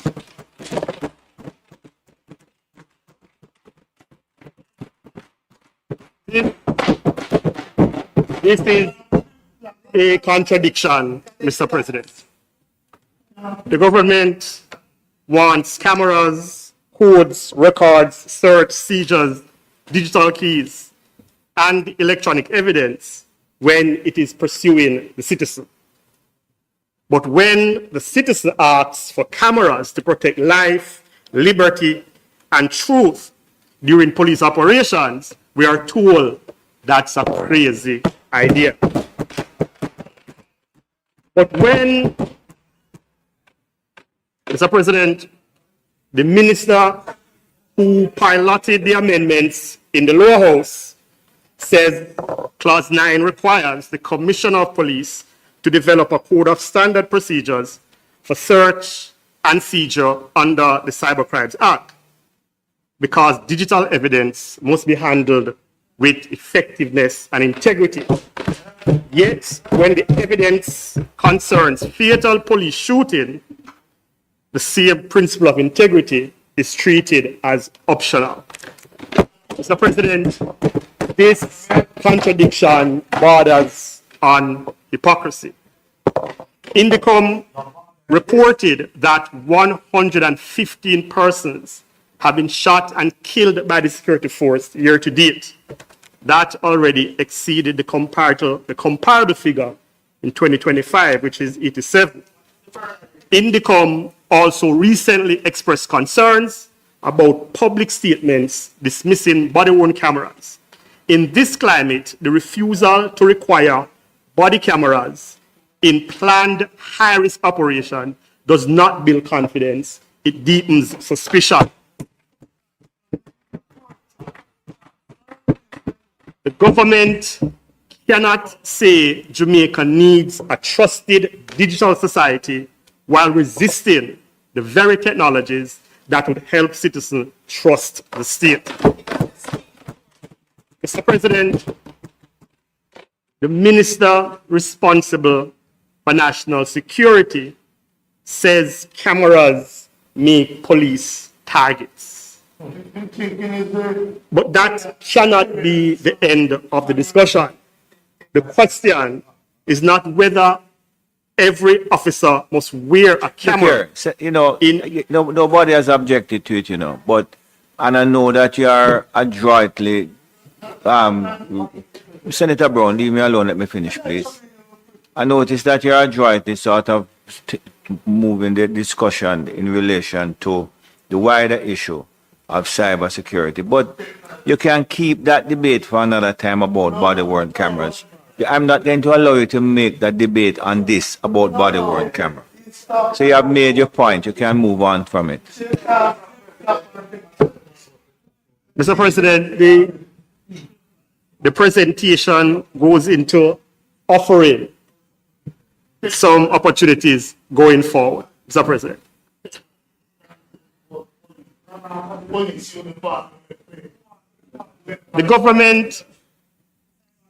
The government says cybercrime is dangerous because harm now travels through digital platform. Mr. President, if the law criminalized the non-consensual publication of an intimate image because dignity matters, then surely the law can require recording the state encounters where life may be taken because life matters even more. If the law can impose up to 20 years for cybercrime offense against children, then surely the state must answer when minors are among those killed in police operations. If the law can punish property owners who knowingly permit premises to be used for cybercrimes, then surely public officials must be accountable when systems knowingly permit lethal operations without adequate transparency. This is the central issue, Mr. President. Accountability cannot be selective. We therefore propose, Mr. President, we therefore propose that this Senate use the passing of this bill to call for a broader digital accountability framework, including a statutory body-worn camera policy for the JSA. Although I tell you, although I warn you about it, you're still proceeding. You're talking about this piece of legislation here, and you're calling the Senate to call up for body-worn camera. Come on, Mr. Bernard, man. But they can respond. We don't need to respond. Right. Never more than 13 of them. No, I'm dealing. Is it? Look here. I'm just concerned with it. With this. With it. Senator Brown. Anytime I want your guidance, I will ask you for it. Give me the standing order. The standing orders require you to be relevant, you know. So just. You recognize the activists in the president, Mr. Professor Morris? Senator Brown, your presentation is very good, but you're running off of the rail to a certain extent. Just stick to the topic of the bill, man. Technology. Mr. President, I will move to conclude. I will move to conclude, Mr. President. So today, as we strengthen the Cybercrimes Act, we say to the government, so Mr. President, as we strengthen the Cybercrimes Act, we say to the government, in addition to coming to the Parliament and preaching digital trust, we also encourage that we do not ignore the impunity that is being handed down. We do not demand transparency for citizens while shielding the coercive power of the state from transparency. We do not criminalize digital harm while ignoring the evidential darkness surrounding fatal police encounter. Mr. President, the opposition supports the cyber bill, but we insist that national security must be constitutional security, public safety must be rights-based safety, and digital accountability must apply not only to govern, but also to those who are doing the governing, the police, their searches, their seizures, their arrests, and too often times in Jamaica, the extrajudicial killing. Mr. President, if it may please you.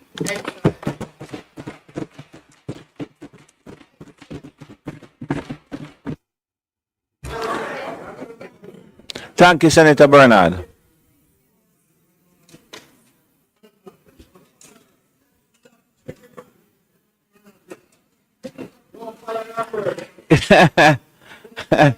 Man needs some guidance. Man needs some guidance instead of him getting encouraged. Senator Thompson. Senator Dr. Thompson.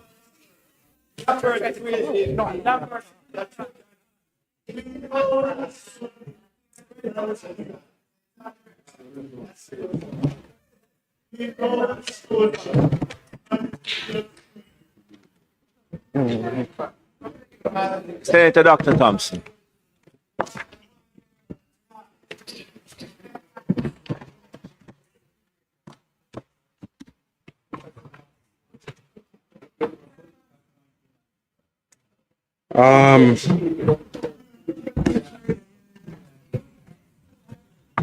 Thank you, Mr. President.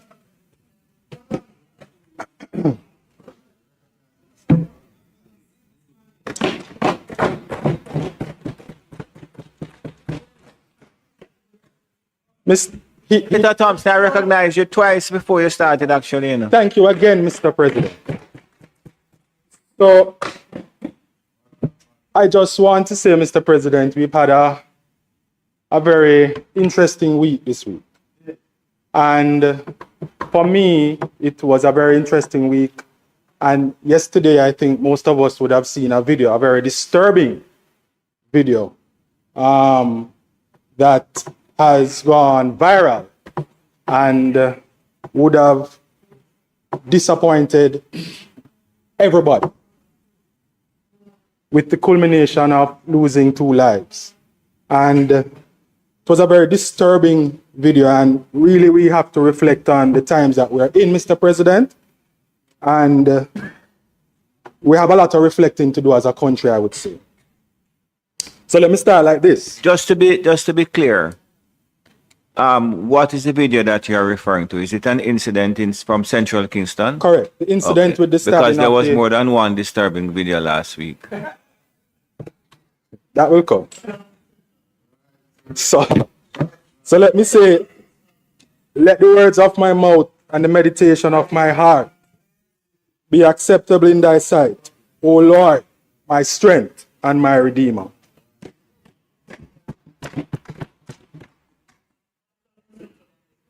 Mr. President, I rise in support of the Cybercrimes Amendment Act 2026, not as a technologist, not as a cybersecurity specialist, and certainly not as someone who would pretend that this is my ordinary field of expertise. I rise as a medical practitioner, and from that standpoint, I say at the outset that this bill is not merely about computers, codes, devices, data, or platforms. It is about injury, vulnerability, consent, dignity, protection, and trust.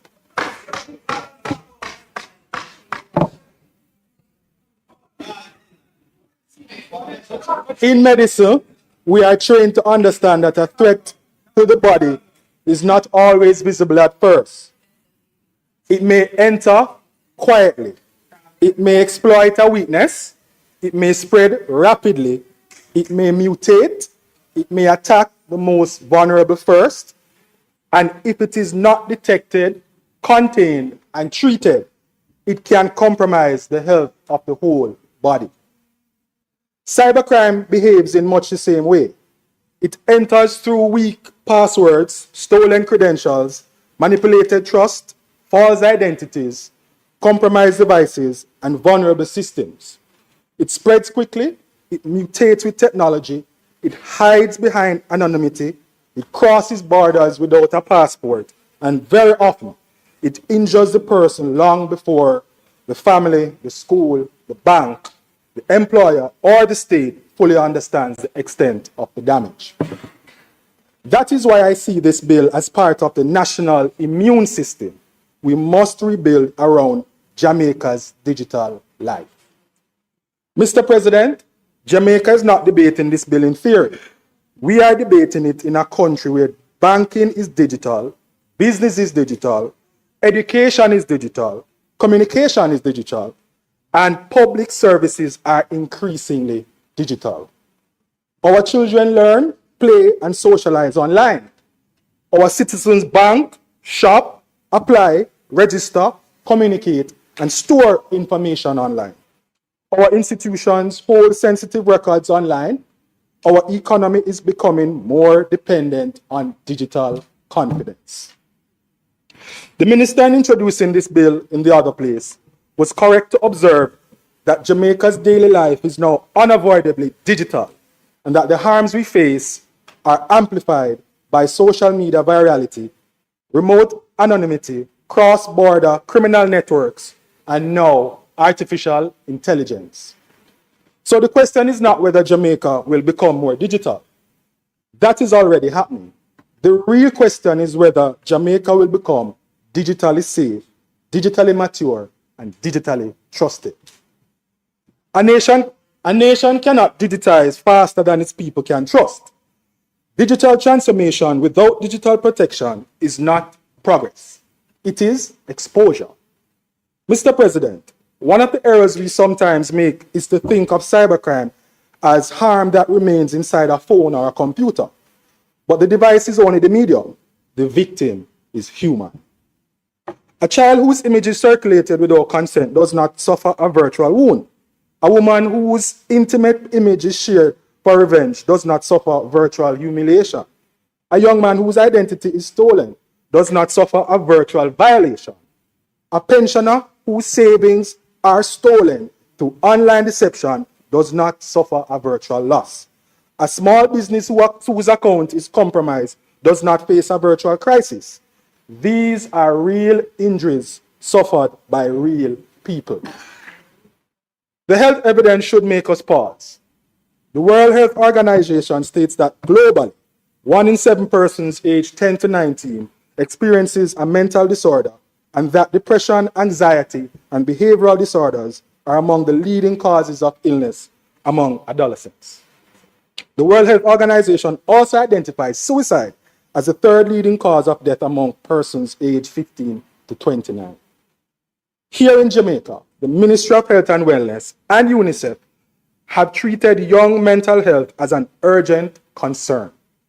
In 2019, they reported that 42% of attempted suicides treated at hospital were children, and that a U-Report poll indicated that 53% of U-reporters had considered suicide. UNICEF Jamaica has also reported that 1 in every 4 Jamaican students has considered suicide, and that is up to 60% of those treated at hospitals for attempted suicides are adolescents and young people under 24.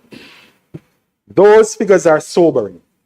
They remind us that a cruel post, a threat, a fabricated image, a leaked photograph, a scam, or a campaign of online humiliation may land on a young person who is already anxious, already struggling, already isolated, already silent. International data also confirms the seriousness of this issue.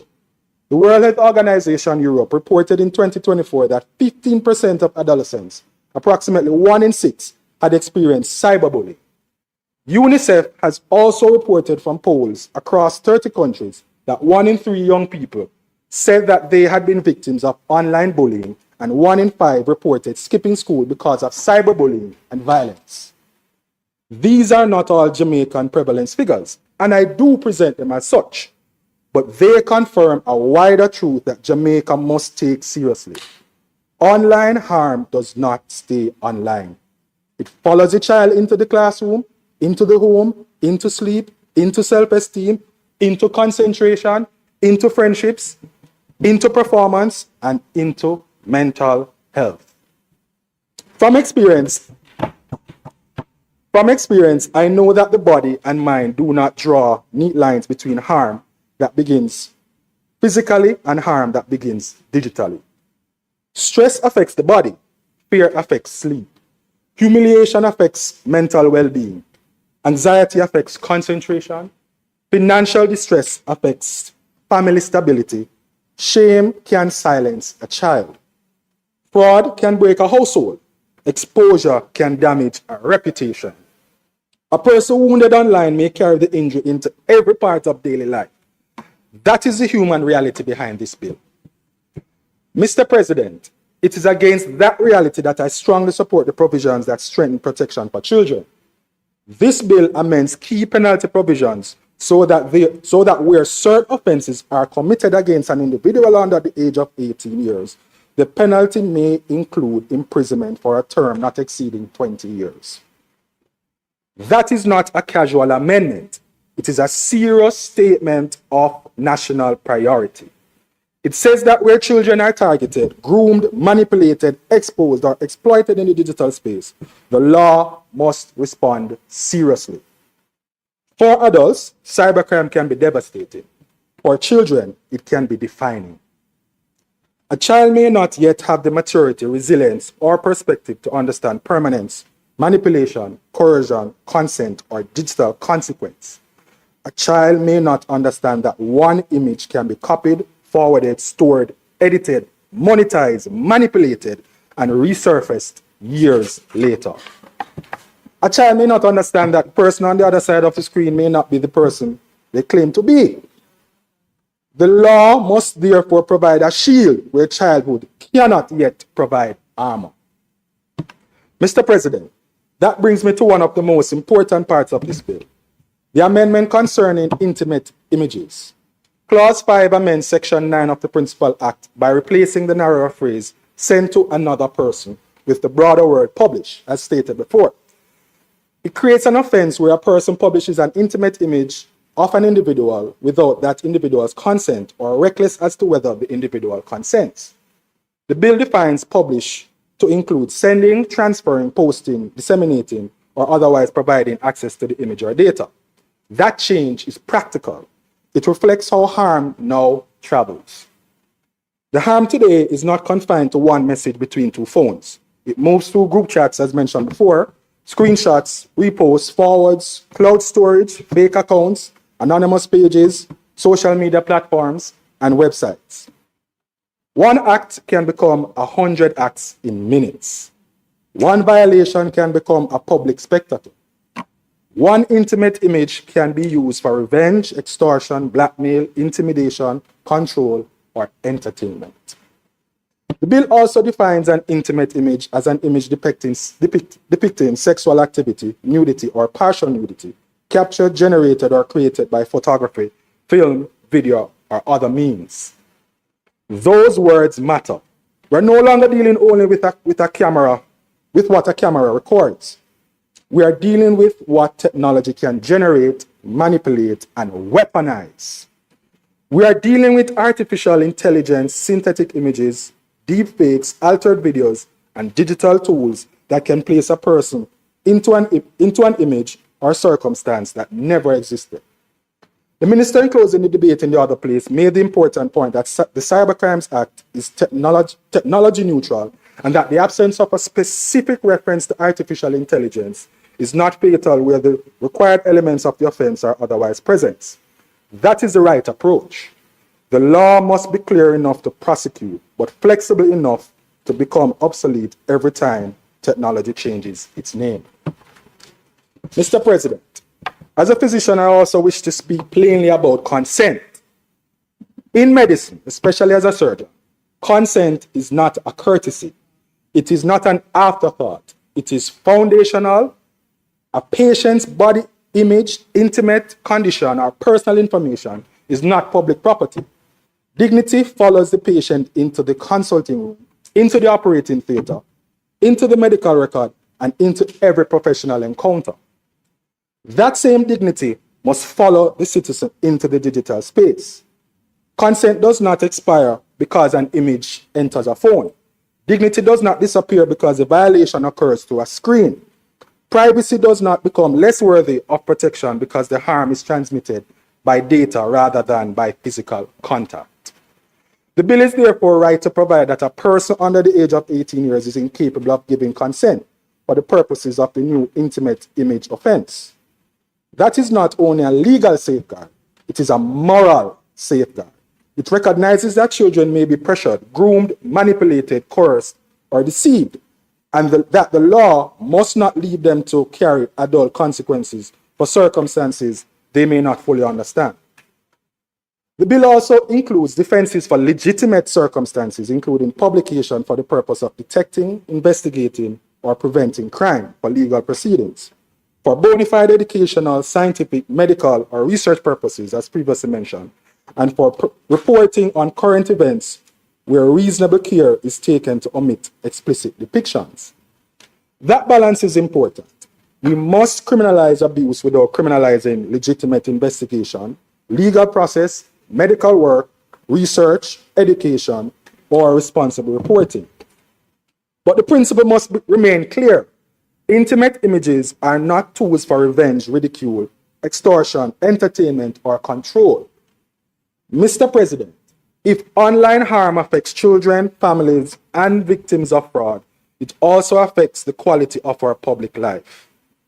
Cyber harm has entered our political and civic space. I know from first-hand experiences that public life has always attracted criticism, and criticism is a part of democracy. No one in public life should expect immunity from scrutiny. The Prime Minister receives it, ministers receive it, opposition members receive it, public servants receive it, private citizens who take strong positions on national matters receive it. I too have received it, with persons on social media calling me spineless, a sellout, or a traitor, simply because I've taken a position and added my voice on matters of national interest. Let me be clear. This bill is not about protecting politicians from criticism. It must never be that.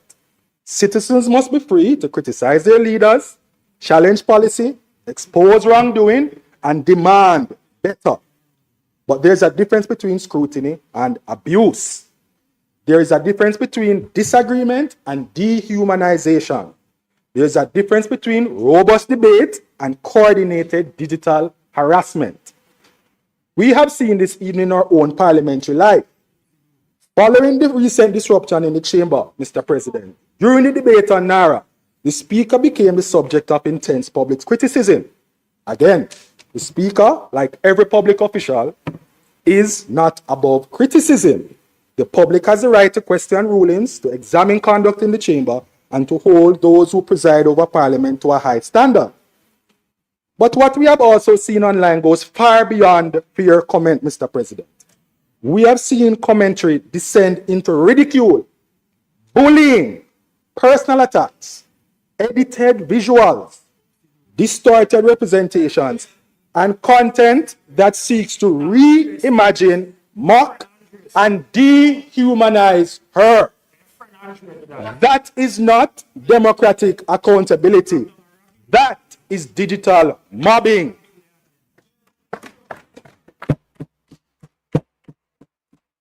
Mr. President, that is cyberbullying dressed up as political commentary.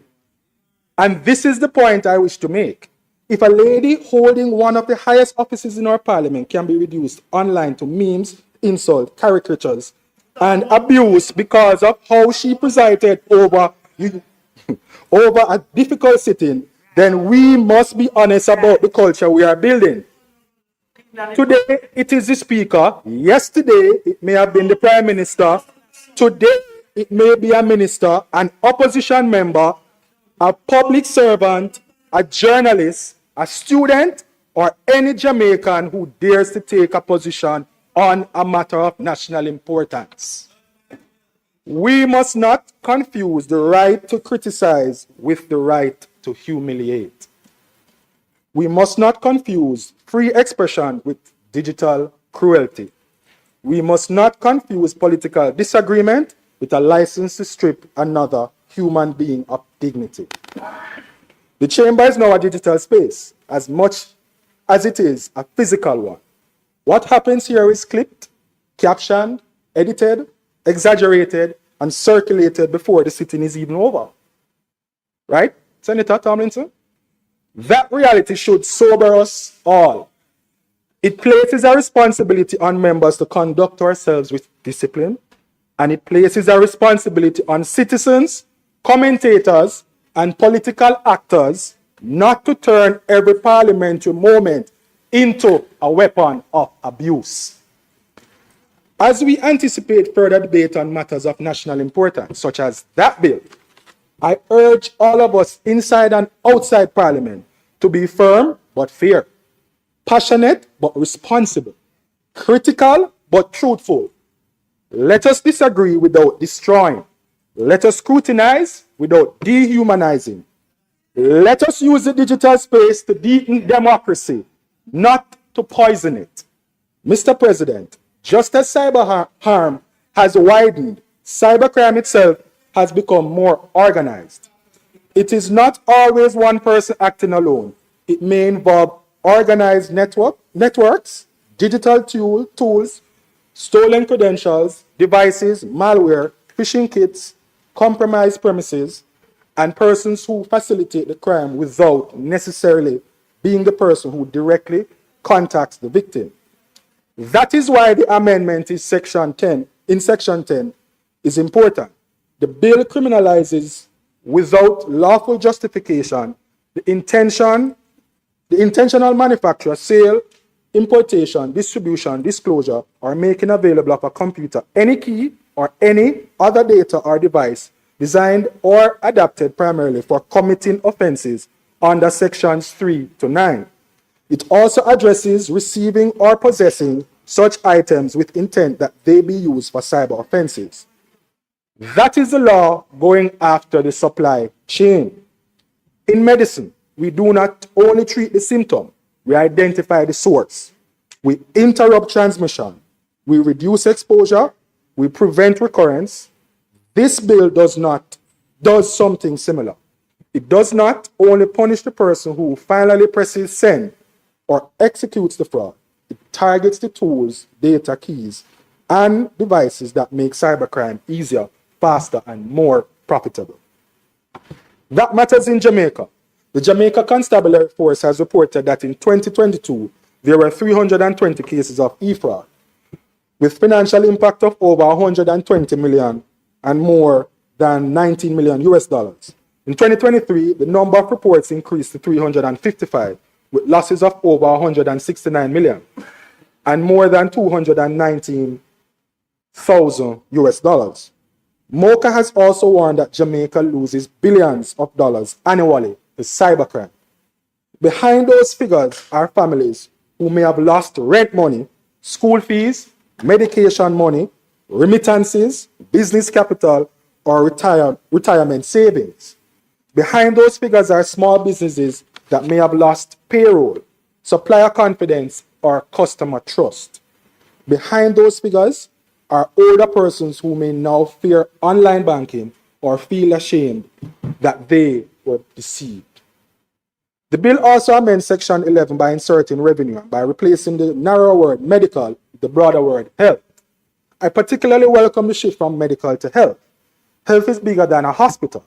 It includes public health systems, health records, laboratories, pharmacies, emergency response, surveillance, scheduling, referrals, insurance systems, and the infrastructure that allows care to be delivered. An attack on health infrastructure is not merely an IT inconvenience. It can delay care, expose confidential information, disrupt treatment, undermine public confidence, and in serious cases, places lives at risk. Similarly, the inclusion of revenue recognizes that attacks on financial and revenue systems are not minor disruptions. They can affect the functioning of the state, the delivery of services, business confidence, and citizens' trust in digital transactions. The bill also recognizes that cybercrime may be digital, but it often has a physical footprint. It repeals and replaces Section 15 to create an offense where an owner, occupier, or other person responsible for the management of premises knowingly causes or knowingly permits the premises to be used for any purpose that constitutes an offense under the Act. On conviction, the penalty may include a fine of imprisonment for a term not exceeding 15 years. Mr. President, I wish to say a word about the time it sometimes takes for the legislation of this nature to move from review to amendment. There is a tendency in public commentary to assume that if a matter takes time, then someone must be deliberately delaying it. I do not accept that as a fair assumption in every case.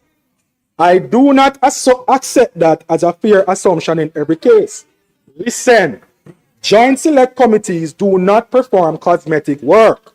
They receive submissions, they hear stakeholders, they test policy proposals, they consider rights, enforcement powers, institutional capacity, prosecutorial practicality, and unintended consequences. In an era such as cybercrime, where technology changes quickly and the law must interact with privacy, free expression, criminal procedure, data protection, child protection, and international cooperation, careful deliberation is not a luxury. It is a necessity. The bill's Memorandum of Objects and Reasons records that the Joint Select Committee was established under Section 25 of the Cybercrimes Act to review the Act, and that it reported to the Houses of Parliament in May 2023. The bill is intended to give effect to the decision to amend the Act flowing from the recommendations of that committee. But after a Joint Select Committee reports, the work does not end. The responsible ministry and its technical team must review the recommendations. Policy choices must be made. Drafting instructions must be prepared. The Chief Parliamentary Council must translate policy into workable law. Enforcement agencies must consider implementation. Cabinet processes must be satisfied. The bill must be settled for tabling. So yes, we must move faster where we can. Technology will not wait on Parliament. But we must also be careful not to mistake responsible legislative work for unwillingness to act. It is certainly not a case of the government trying to stall its own progress.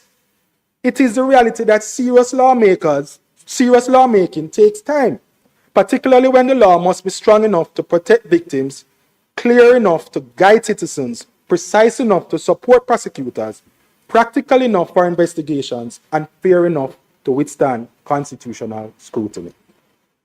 A rush cyber law can create loopholes.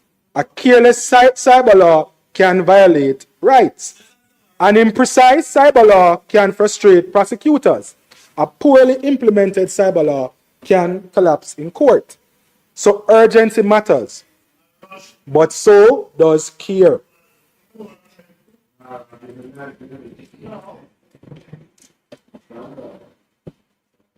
Mr. President, I'm careful not to overstate what this bill does.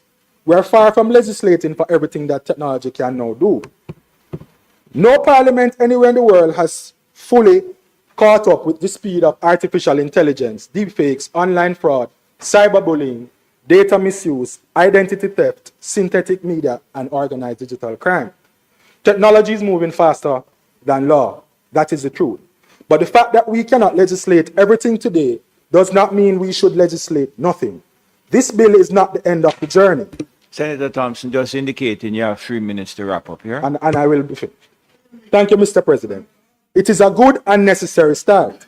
It modernizes the language of the law. It strengthens the protection of children. It places consent at the center of intimate image offenses. It recognizes that harm can be created or generated by modern means. It targets criminal tools and enabling environments. It improves procedural discipline in search and seizure. It updates protected systems to include revenue and health. And it gives effect to the parliamentary review process contemplated under the Cyber Crimes Act. So yes, more will have to come. We will need continued review. We will need stronger public education. We will need trained investigations, equip prosecutors, inform schools, alert parents, responsible platforms, responsive financial institutions, and citizens who know how to protect themselves online. This bill says that the victim is not invisible. It says that the child is not unprotected. It says that consent matters. It says that dignity follows the citizen into the digital space. It says that technology must not become a hiding place of predators, fraudsters, extortionists, and organized criminals. The screen must not become a shield for cruelty. Anonymity must not become a license for exploitation. Innovation must not become an excuse for lawlessness. Jamaica's digital future must be safe enough for our children, trusted enough for our citizens, disciplined enough for law enforcement, and strong enough for our economy. And so, as I support this bill, I close with a charge to the Jamaican people. Use digital platforms wisely. Think before you post. Think before you forward. Think before you click. Protect your passwords. Protect your children. Protect your personal information. Report cybercrime. Do not participate in humiliation of another person. Do not share what was never yours to share.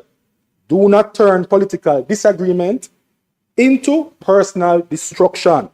Do not allow curiosity, carelessness, anger, or cruelty as is trauma. The digital space is not lawless, and it must not be cruel. It must be a space where we do business, learn, communicate, innovate, and connect with responsibilities. A little bit longer than I'm used to, Mr. President, but this is very important. For those reasons, Mr. President, I support the Cybercrimes Amendment Act 2026, and I commend it to this honorable Senate. May it please you.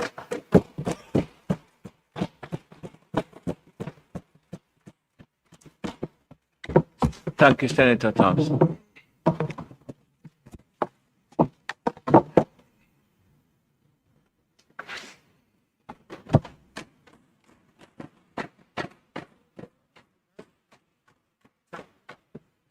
Thank you, Senator Thompson. Senator Brown. Thank you, President. But may I yield a minute or 30 seconds to allow you to welcome the CAPSEC who have joined us.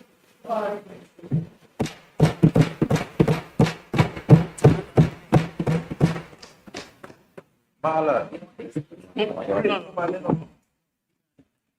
cabinet secretary knows that she's always welcome in my chamber. Thank you for that, Senator Brown.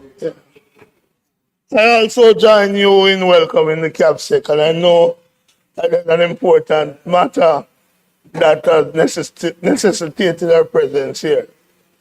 President, today is the 1st of May. It is internationally St. Gail recognized as International Workers' Day. And so I want to, in solidarity to the workers throughout the world and Jamaica, to give a big up to the working people on this 1st of May. Senator Brown, isn't it World Press Freedom Day? Sorry? Isn't it World Press Freedom Day as well? Every day it is World Press Freedom Day as well. It may be, but and the Minister of Information can address that. But for me, the International Day of the Workers, the ex-president of all others. President, since I mentioned workers, it is well known by now that I am instructed by doctors in another matter elsewhere. And I'm waiting for the result of that. Yeah, money for the doctors. They're working at 2021 rate of pay when they do the overtime that is required of them. So I'm going to use, President, to speaking after doctors. Doctors who instruct me. And so in the Senate, I'm speaking now after the one doctor, one medical doctor that is here. And he said some nice things for which I agree. And so it forced me to go to the Bible to find the appropriate text. And I found, Floyd, Luke 4, verse 23. I believe it says, physician, heal thyself. That's what it says? Physician, heal thyself. Mr. President, I don't use Facebook because in 2012, when I became a senator, I'm looking at you, I don't know if you was involved. Some people created a Facebook saying it's my Facebook using my name with a whole heap of dirty things. And I said to myself, you know, so you will never join the Facebook community. So they attempt to pretend it's Lambert Brown. Wouldn't be supported by my giving the dignity to Facebook. So I don't use Facebook. But today, May 1st, is a kind of unusual day for me in the Senate, President. Because 3 members of the government side have spoken. And not a single one of them used the words, Dr. the Honorable Andrew Holness. It's a shocker for us over here. Because the cult of the personality is so deep that every time any of them speak, we expect to hear multiple mention of the Prime Minister's name. Sir? What about the name? So I want to remind them of the necessity to use it. And maybe they can't because the Cybercrime Act of 2015 was passed when Mark Bowden was on the side, that side. So we find it, yes, man, we find it very interesting that they are at one with the cybercrime bill. We are so happy that the Senate today find consensus on the cybercrime bill amendment bill. And it comes from the process adopted and the process designed from 2015, that there be a review of the bill, and that review would go through a joint select committee. And President, that's taking too long. And as Senator Small Ferguson pointed out, what we should be doing is like, just like when you license your car every year, we should be reviewing the cyber issues because it's moving so fast, so rapidly, that we should be looking at it, have a team in the respective ministry, constantly reviewing and updating the parliament. The JSC model works. It allows for reduction of controversy. It will allow for removal of conflicts. It removes confusion. So the joint select model works. A big bill, for example, this bill, for example, the joint select committee was able to meet virtually because our standing orders have changed to allow for virtual meetings. When Senator Gale and I sat on the BOJ joint select committee, Senator Gale, we were meeting on Saturdays, led by Minister Clark. We were meeting in the luxurious facilities of the conference rooms at the BOJ. And we took the parliamentary staff down there. So it's clear to me that a joint select committee can move and meet with dispatch. But the value of a joint select committee is such that it allows for harmony in the parliament and nobody need to touch what need to be replaced with mahogany and blue maho, the maize.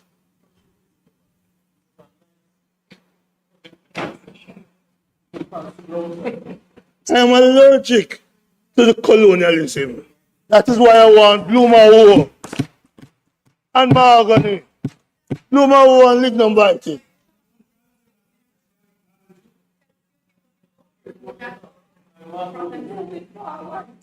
So the model of the joint select committee is one that brings benefit to legislation, and I recommend to the government that we use joint select committees to avoid controversy and to get as much harmony and unity as we can on legislations.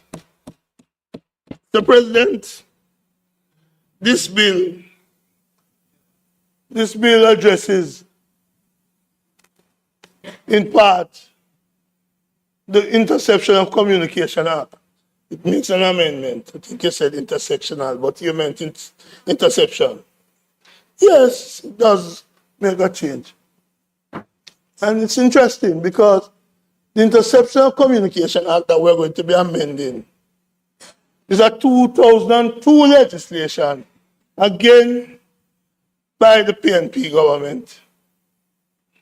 Foresight, vision, opposed by some on the JLP side.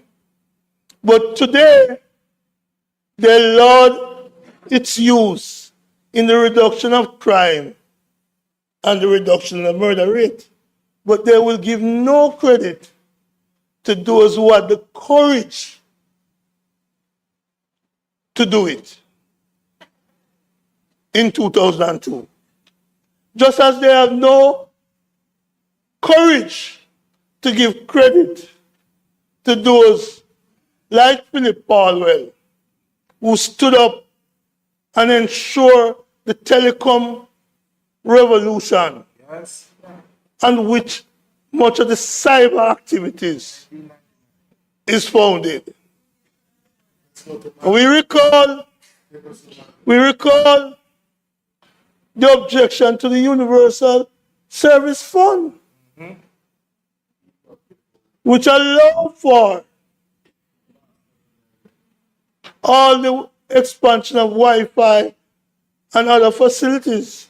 But those came from the courage and the conviction of a forward-thinking government. And so, President, I support this bill, the foundation which rests heavily in what the PNP did. And when I listen to the physician, let me shift a little now before I close. When I listened to the physicians spoke earlier, I said to myself, hold on there. Every funeral, every church service, every attendance at Parliament, I see a video of the physician. And I have to start asking people on my side, what are going on? And so I said, is this somebody using AI, Senator Ferguson, to promote or to depict the senators power hungry or PR sensitive? But people said to me, no, it's a physician who sees the need to use the technology to promote himself. Nothing wrong with that. But people notice it, Senator. And I would like to have a discussion with you to see if I can get the same support. But you don't have to ask the physician for that. You have some young people sit down behind you that follow. No! Him do the I same like thing. what he's doing. Coming and going. Same thing. I like what he's doing. Ask Senator, so I want ask the best. Senator Tomlins. Ask him. Oh, you do it? Ask Senator Tomlins now to do it. I want him to tell me how he does it. So that I too may benefit from it. So when they say all these, every speech you make, get some PR on it. Sometimes it's a senator.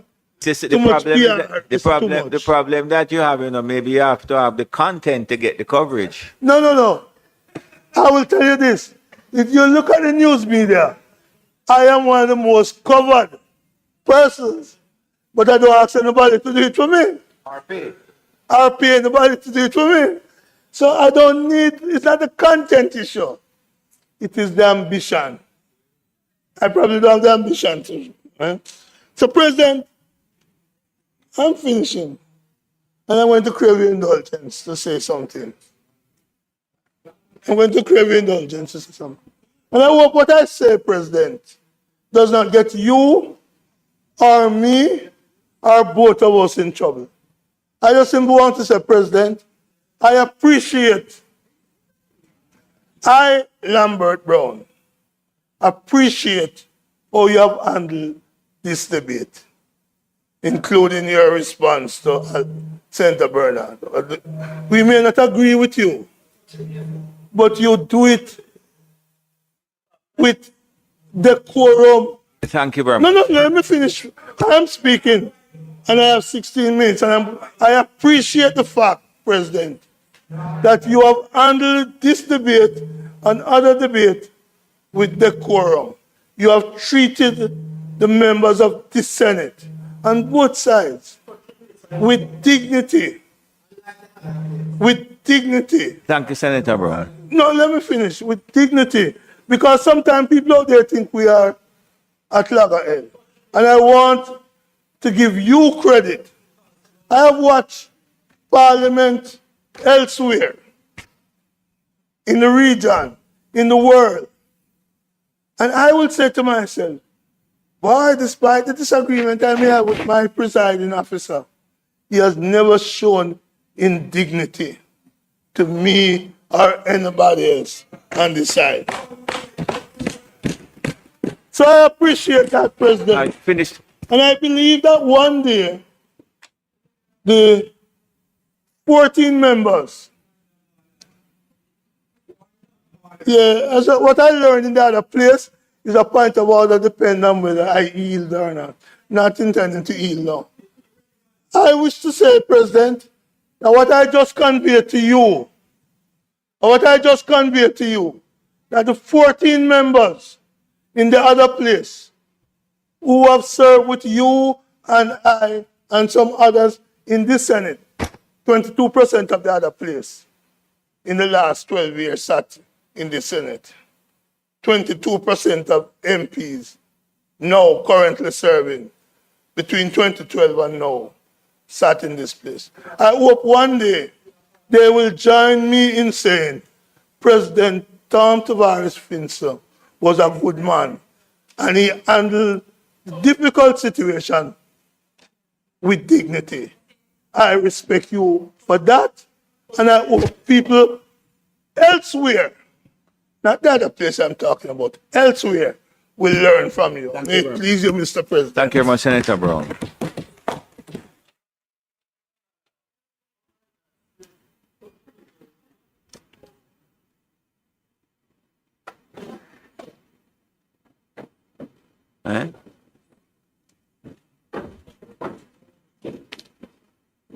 Senator Fitzhenley. Thank you, sir. Thank you.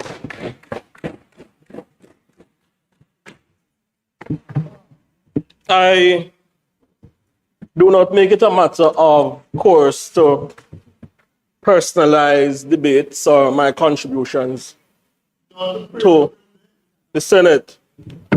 However, Senator Lambert Brown attempted to attribute paternity to the Cybercrimes Act to one Philip Fiani Paulwell.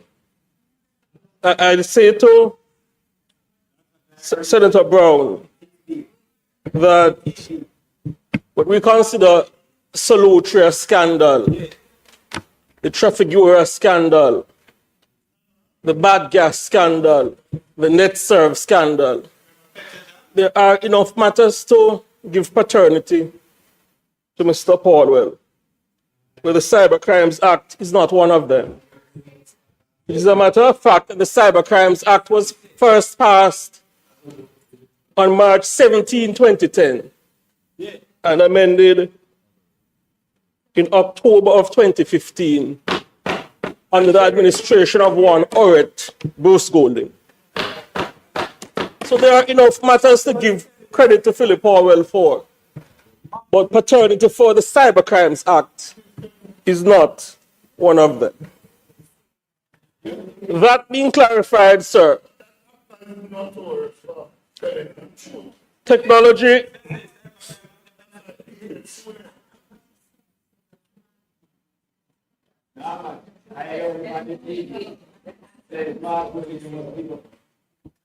well, the Golding who should take paternity for amendment of the Cybercrimes Act or introduction of the Act is not the former UK national. It is one Oret Bruce Golding. Technology can be used for good, sir, for excellent use. But we can't escape the fact that deviance is a feature of any society. And therefore, we are always in danger of inventions, technology, being used to exact harm on society. Therefore, it is good if our laws are fit for purpose and aligned with contemporary development. It is in that context that I wish to indicate my strong support for the Cybercrimes Amendment Act 2026.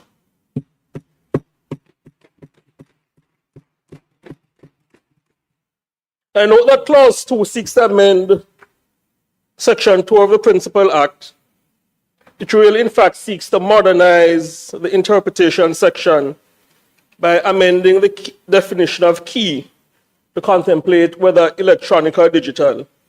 This is an important amendment when the concept of modern authentication is contemplated. The third clause of the bill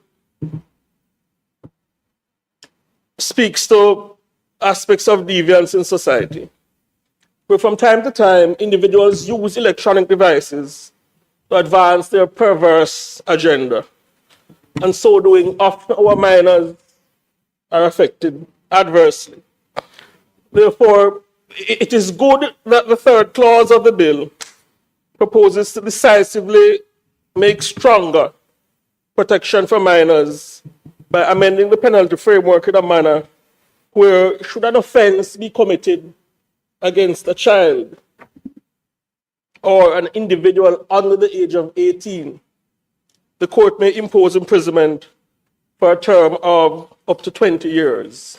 That's a step in the right direction and an indicator of the administration's strong commitment to protecting society's most vulnerable. From time to time, people share images which may be compromising. The Senate leader alluded to it earlier. And I believe Clause 5 is another example of the law being amended to make it fit for purpose, because this clause expands use of the term send to another person with a much wider and more suitable term, publish, and it creates the offense of publishing an intimate image without consent. During debate in the lower house, I heard concern about whether the act speaks to artificial intelligence.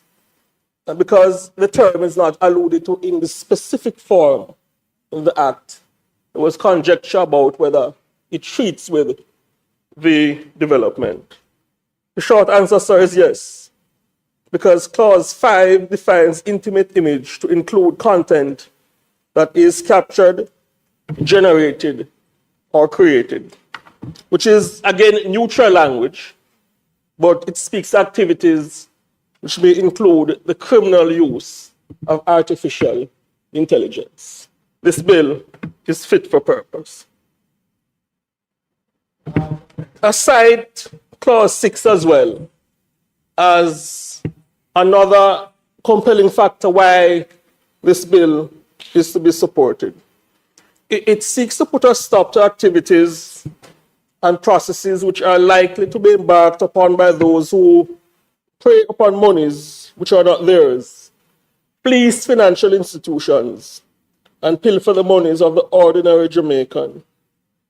In an era where law enforcement and financial institutions have indicated that there appears to be a spike in impersonation, payment diversion, account takeovers, SIM swap style tactics, the amendment to Clause 5, which outlaws processes which criminals may engage in furtherance of this crime, is very important and again highlights the solid thinking behind this piece of draft legislation.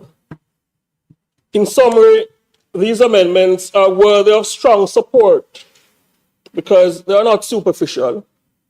They focus on protecting all of society, including Jamaicans from all walks of life, small businesses, big businesses, families, and society's most vulnerable, including minors and our senior citizens.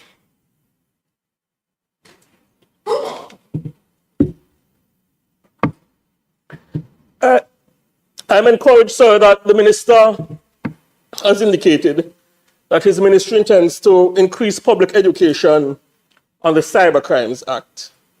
This is important because Jamaicans whose trust have been betrayed in a criminal manner or who have been preyed upon by people unknown to them, who have abused the cyberspace, must know that the administration has put in place fit for purpose legislation to get them justice.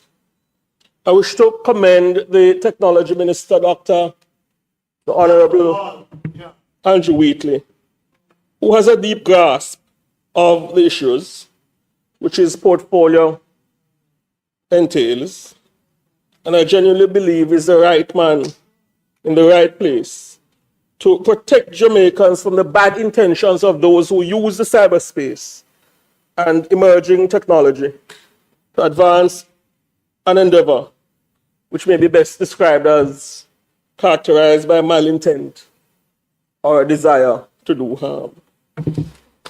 Before I close, sir, I wish to say a word of caution to criminals, including a few political bloggers who use the cyberspace to tell damaging lies. And I wish to encourage people adversely impacted by the blatant.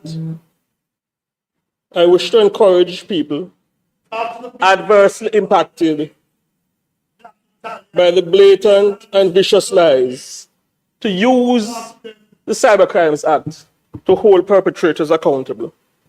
Because though I believe there is space for some more direct language in fine-tuning the law, there is indeed recourse in the Act in its current state as it pertains to using an electronic device to perpetrate malicious communication.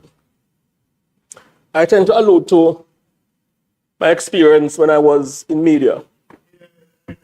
I recall about 5 days or so before the 2016 general election, when I was pretty much influential in the social media space in breaking news. 5 days before the election, I walked to dozens of messages demanding that I give attention to this allegation that a prominent member of the Jamaica Labour Party had familial connections to a drug dealer, and I was being badgered to put it into the public domain. Screenshots were all over the place. And when we conducted our checks, it was patently clear. I understand why I don't want to hear this. It was patently clear that the allegations being put forward by bloggers connected to the opposition party at the time, the PNP, was patently false. And even when it was entered into the traditional media space that the allegations are false, the bloggers intensified the promulgation and advancement of the lie. I genuinely believe that the Cybercrimes Act may be used to forbid that sort of activity. Another example, only a few days ago, the matter of the King and Julian Silvera. A matter I can't allude to because it's no longer sub judice. Yes. And anytime that case came up for mention in the court, there was a visible, coordinated dissemination of information. Allegations by PNP bloggers speaking about the deceased.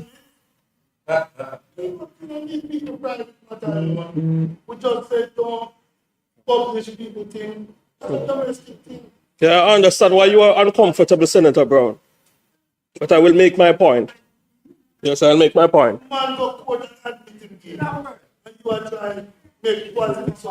You're upset about it. I'm not upset about Yes. it. What I'm upset about is the extent. The matter of Senator Brown, allow the speaker to continue, please. Senator Fitzhenley, do not be distracted. Yes, I understand why you're upset about it. Yes. The matter of Silvera, sir. Anytime the matter came up for mention in the court, a number of bloggers connected to the opposition party sought to enter into the public domain false allegations speaking about the land title of the deceased and attempting to connect a member of the government to that matter. Totally wild and false allegations.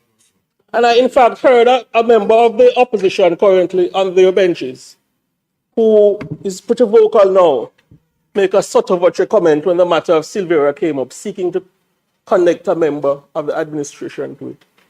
Absolutely false. Nothing of the sort. But again, this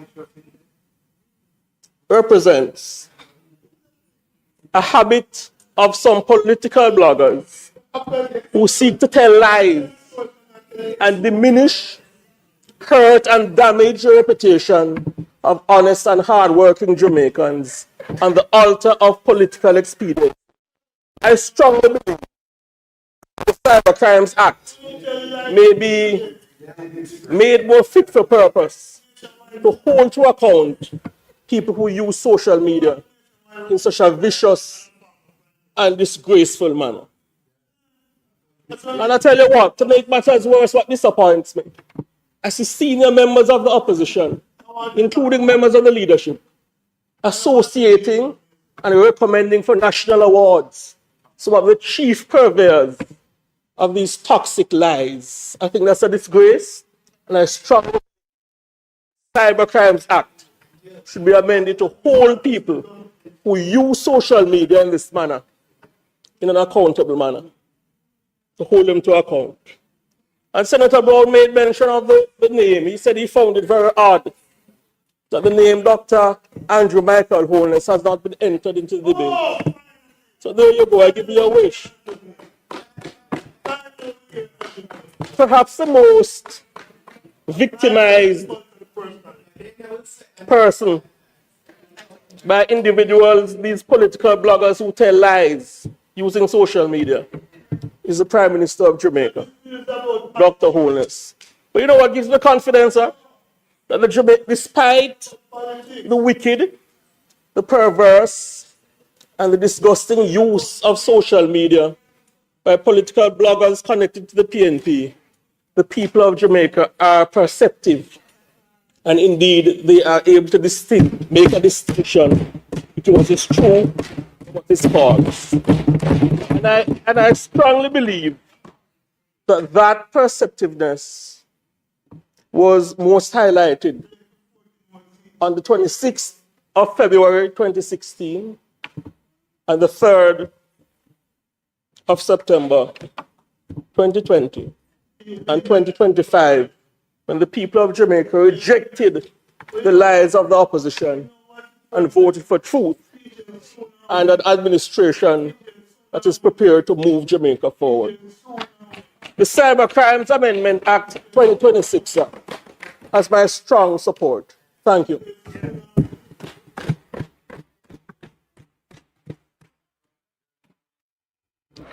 Thank you, Senator Fitz-Henley. Senator Scott Motley.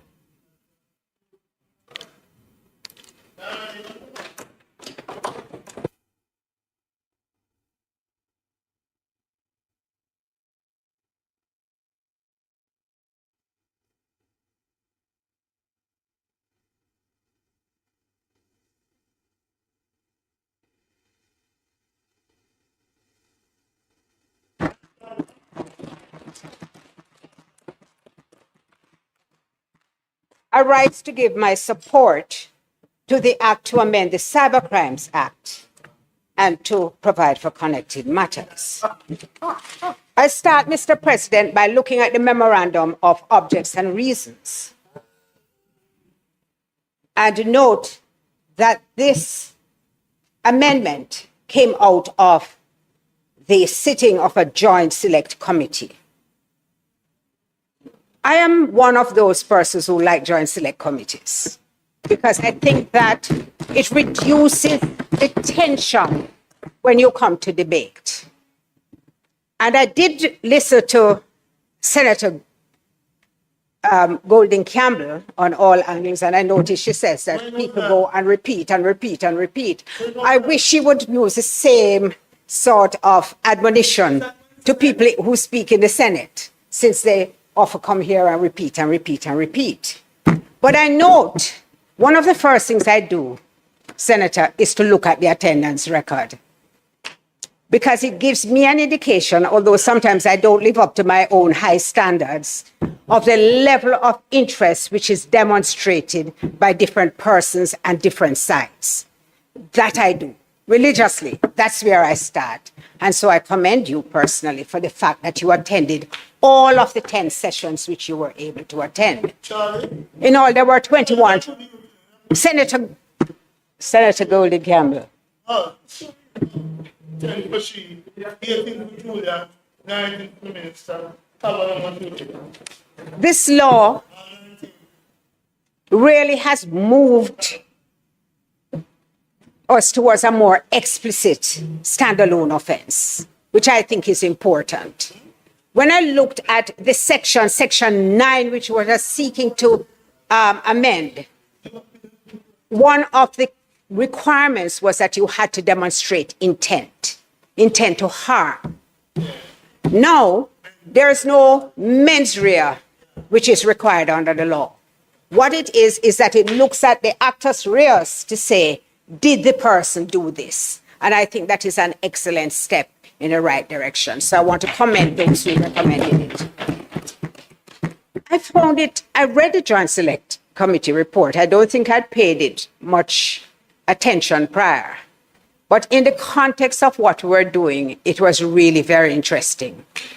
Because when I noted that in 2019 and 2020, there were 83 new cases filed in that year, I attributed it to public knowledge of what was possible.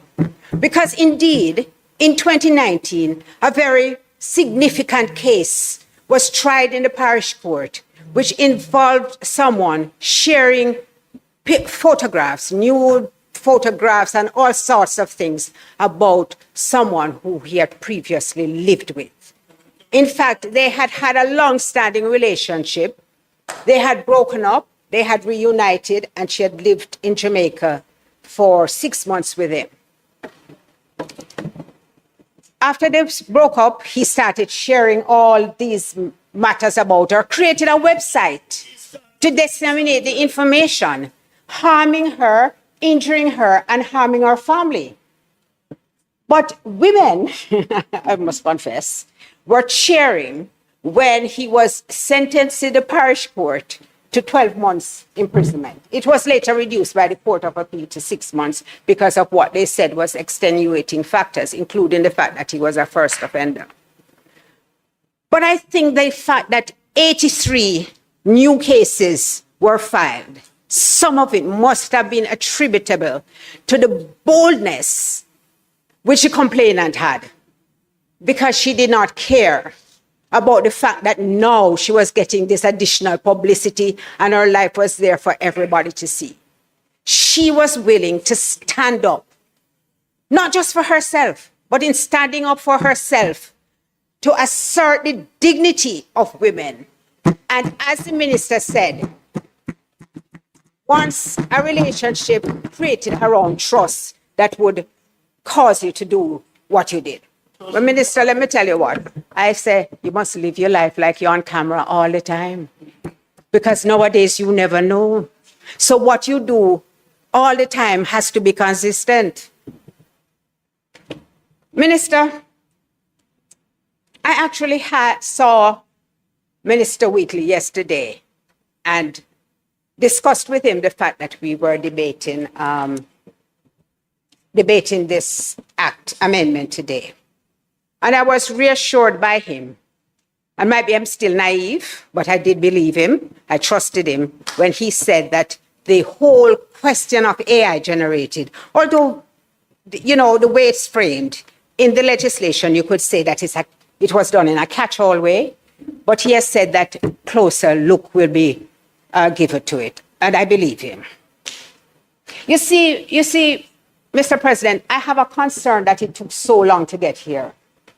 because it has taken a long time. And unlike other matters which remain static, the technology is constantly evolving. And I think there has to be a process which must be found to have like continuous review. It was noteworthy that one Taylor Swift, who is well known internationally, filed a patent and trademark application because she felt the need to protect her image and her voice from AI. This, I think, is the first one that we are aware of. But we know the abuse which has been done to creators, to persons who have their images being used and their voices being replicated simply for somebody else to make some money. So when I say that the technology has to keep up with it,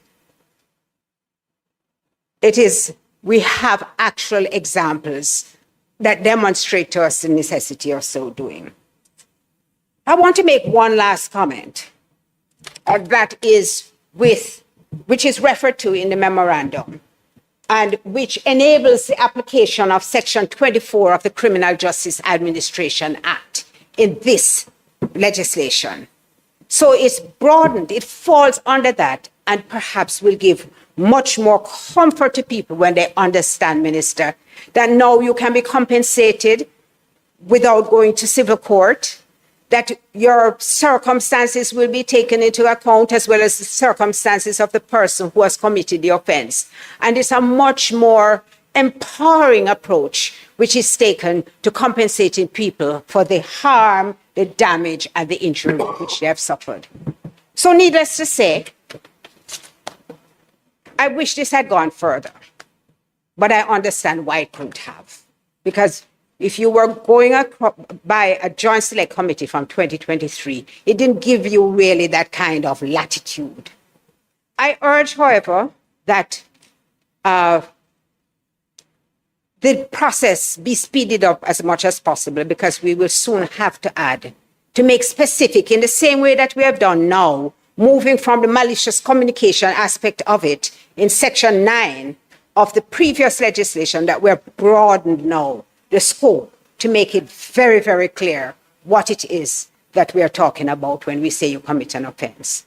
And of course, I commend the fact that the protection which is being afforded to children by making it very clear to anyone that this offense is being taken very seriously by the society, by the administration, by the opposition, as it came through a joint select committee.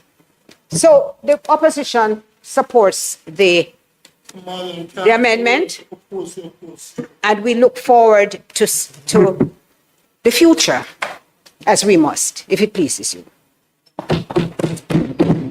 Thank you, Senator Scott Martin. Senator Tavares Finson.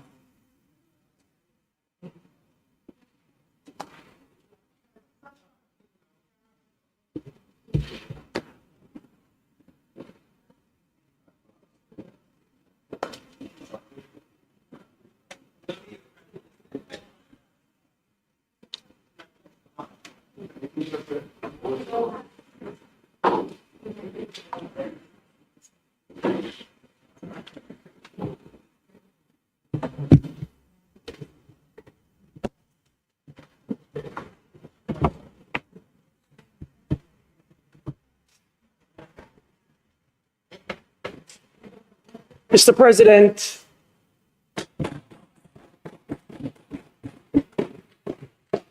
I rise today with a heavy but a hopeful heart. Recent events, both within this chamber and in the other place, have given our nation pause. They have stirred concern among our citizens, and I believe within each of us who understands the weight of the responsibility we carry here. We are not just legislators, Mr. President. We are representatives of the people's trust, custodians of democratic values and examples, whether we intend to be or not, of how leadership ought to look in Jamaica. When the conduct within our parliament becomes heated to the point of spectacle, when actions such as the taking up of the mace in the lower house occur, it sends a message far beyond these walls. It tells our citizens, especially our young people, that discord may outweigh discipline and that confrontation may overshadow civility. That cannot be the standard we set, Mr. President. We are being watched by school children learning about governance, by hard-working Jamaicans seeking stability,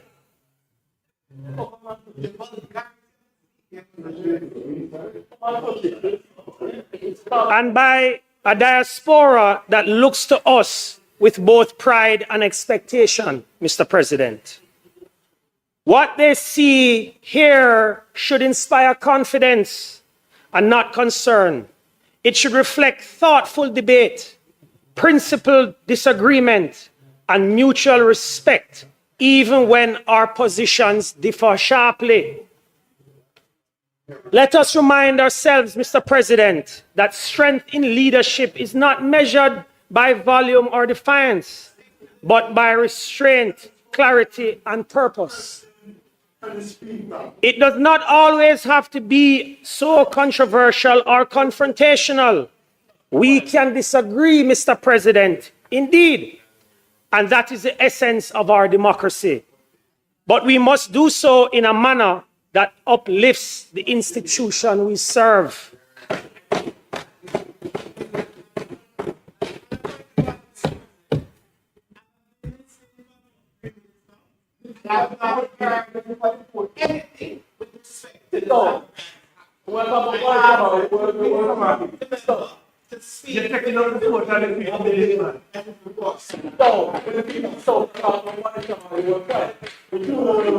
Today, I urge all of us to recommit to the dignity of this Senate and to the broader Parliament of Jamaica.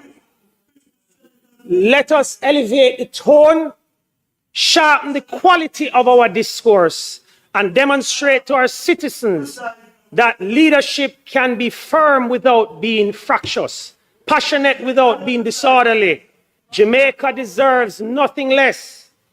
Mr. President, this bill, the Cybercrimes Amendment Act 2026, is functionally about protecting Jamaicans in an increasingly borderless digital world. It seeks to restore and reinforce something essential to national progress: trust.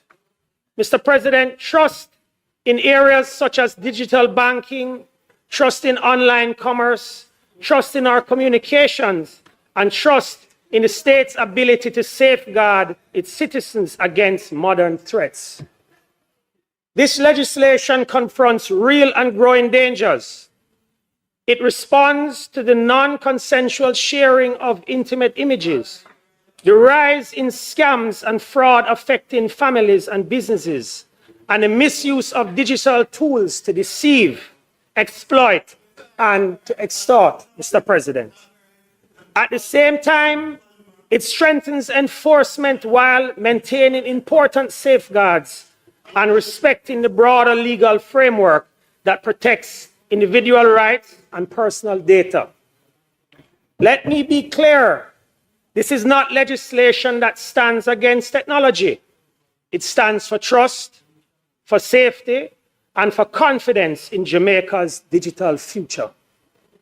We cannot build a modern, thriving digital economy if our people feel that the online space is unregulated or unsafe. Mr. President, I therefore commend this bill to this honorable Senate. Thank you.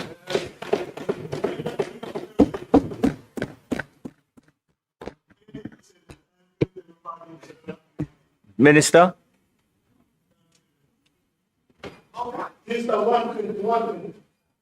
No, we don't deal with it again.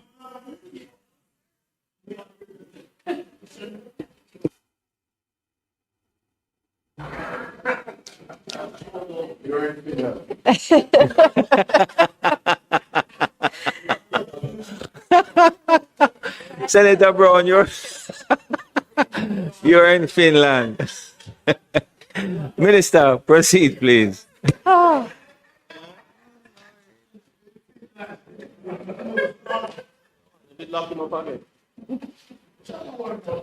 Thank you, Mr. President, and thank you to colleagues who contributed to the substance of this debate.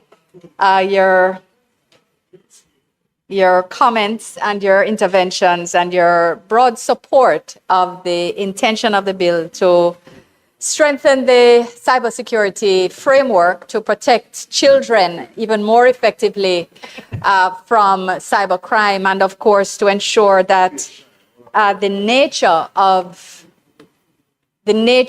our discussions that came out of the Joint Select Committee, and specifically the recognition of the need for a specific technologically grounded offense in terms of the publication of intimate images, that these reflect the needs of a modern framework as relevant for Jamaica. And I'm very pleased to hear the wholehearted and bipartisan support of these relevant provisions. I just want to respond to some of the comments which have been made beyond support to clarify that most issues which have been raised are in fact either in the bill or otherwise addressed in the wider ecosystem. And I want to make it clear for the purposes of Hansard that this is the case. I also want to perhaps start with the issue of the inclusion of AI, the recommended inclusion of AI. And just to say, so the discussion which Senator Scott Motley may have had with Minister Wheatley would have to be nuanced in the fact that there is a council that has been established. It is reviewing. And the review, which I referred to in my intervention as well, that has to be ongoing, will take into consideration offenses which may be manifest by artificial intelligence to verify that they are either already addressed in the bill or require further work. So that review is being done because it's not established that they won't be addressed. We had actually started that, right? Right. No, because there's a review, because they want to verify that what the bill has is sufficient or is not. So the conclusion has not yet been drawn. The work is underway. But what the intention, so far as I understand, what is not the intention is to start to make the bill technology specific. So while I understand the emotional response to saying that if AI is not stated in the bill, then it cannot deal with AI offenses, I want to assure that there is actually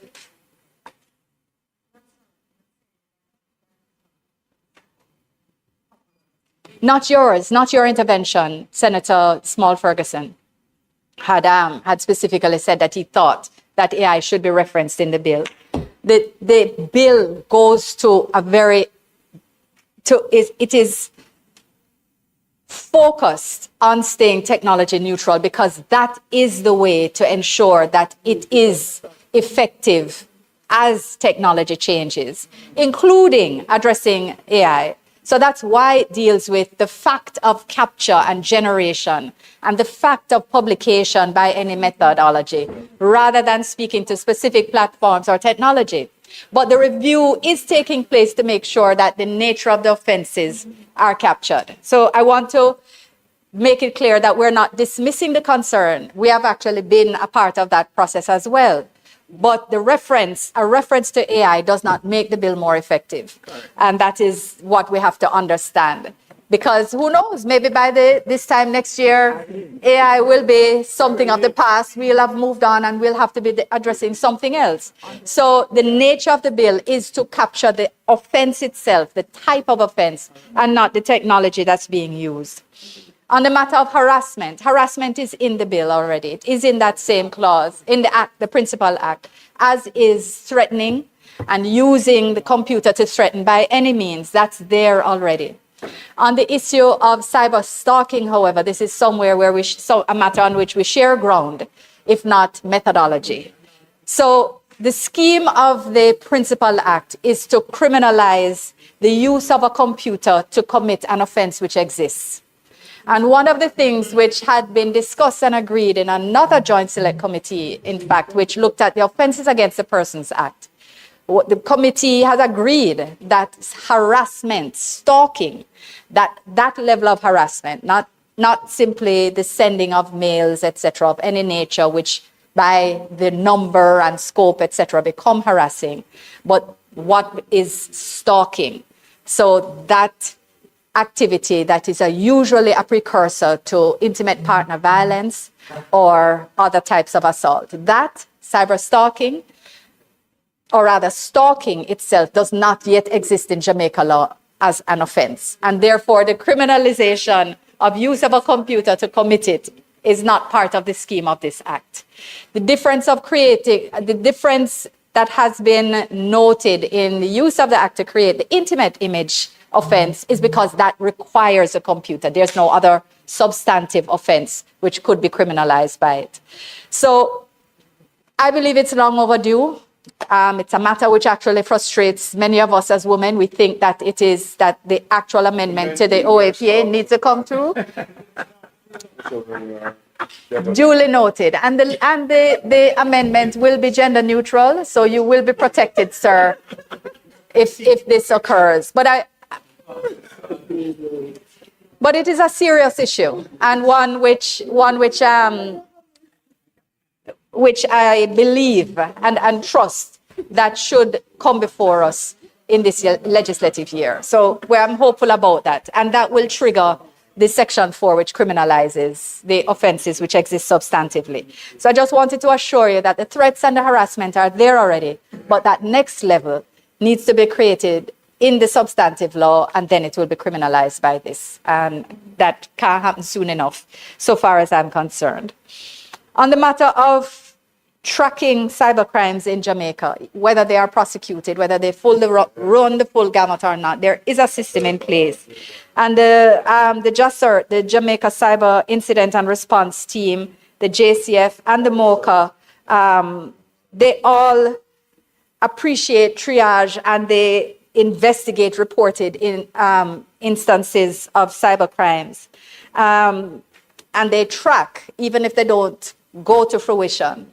But we do recognize that all of the cybercrimes are not reported. That is the reality. So they continue to increase. So we know people are becoming more aware.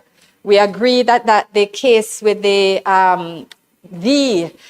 first, I would say, revenge porn case that was taken straight to its conclusion through the courts had certainly helped with public education and sensitization, but that work is still necessary.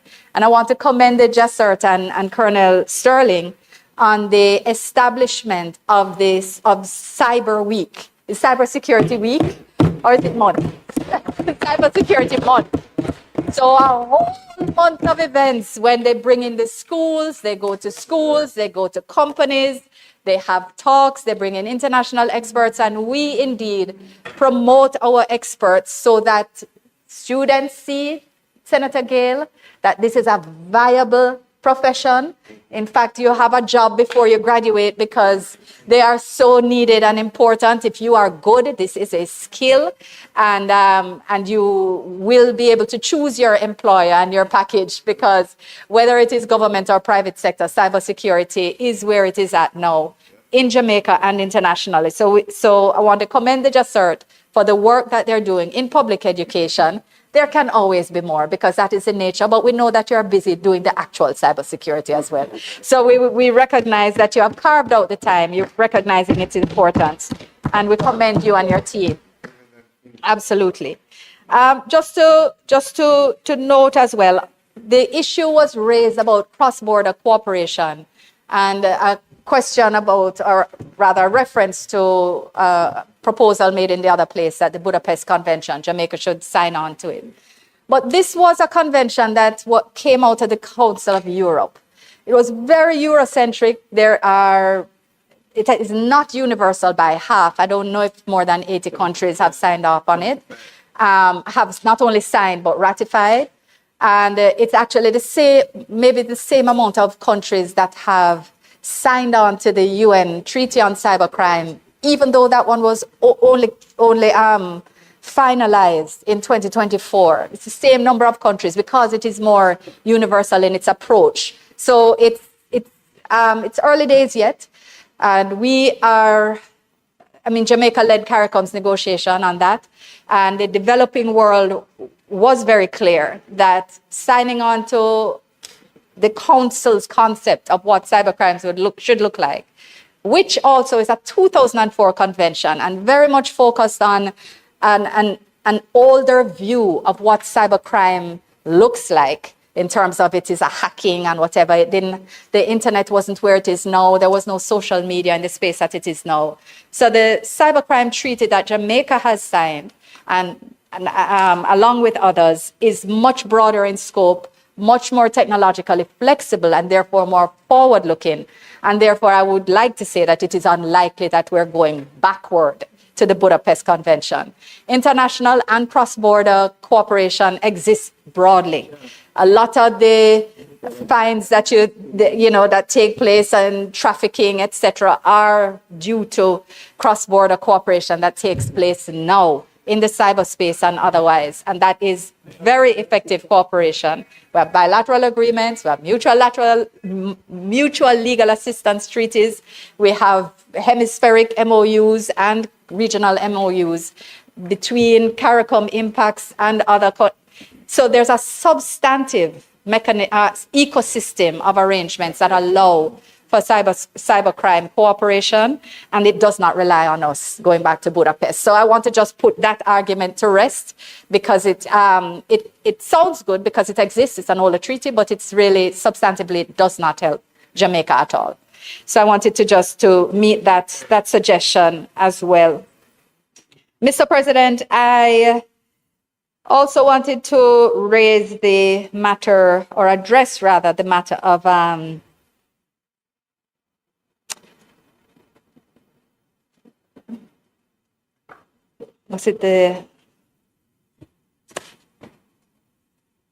briefly, joint select committees. Joint select committees are a good thing. They are a great tool of this parliament in addressing matters, but they are not appropriate for every piece of legislation. And that is the reality. And if you are, even with all the encomiums, even with all the positive elements that can be taken and used to describe a joint select committee process in today's debate, a mere tracking of the time that was taken with a technologically based piece of legislation that had embedded in statute the review within X period of time, it is emblematic of the failings of joint select committees to deal with issues that require pace, that require urgency, and that is the reality. So we can we will deal with it. We will deal with the issue. Undoubtedly, you will raise it again, and we will respond again because we feel quite confident in our continued engagement.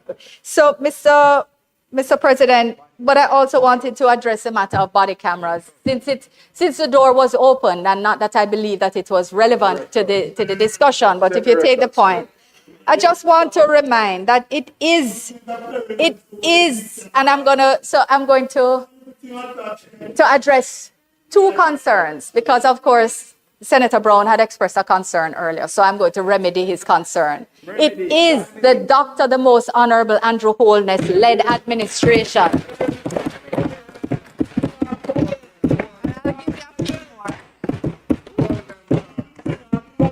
which purchased body-worn cameras. Prime Minister said it earlier, even again in the year he confirmed 1,000 purchased, and here more in procurement. It is the Jamaica Labour Party administration which established INDICOM, and that has supported its establishment with budget and the resources that we need. We believe that it is under this administration that the trust and confidence in our police force has grown substantively because of the holistic approach that is taken to community engagement, community policing, and ensuring that there is a holistic approach to the safety and security of the Jamaican people. Part of that does require trust and confidence in our constabulary. We last year experienced the lowest homicide rate in 30 years. And this year we are on track again. 623 persons. How many lives saved, Mr. President? How many lives saved? How many families protected, Mr. President? And Indicom continues to do its work. Indicom continues to do its work. So to come and make broad emotive statements that seem to seek to paint and criticize, seek to criticize the police without warrant. So we note the number. Mr. President, we note the high number of killings by the police. And that is challenging. It clearly, if you look at the number on the face of it, it's a concern. But you must also look at the number of exonerated policemen, the number of actual convictions that take place where those allegations are made. And the fact that you seek to use this narrative that everything hinges somehow on body-worn cameras. Look at the closure rate of our detectives in respect of murder.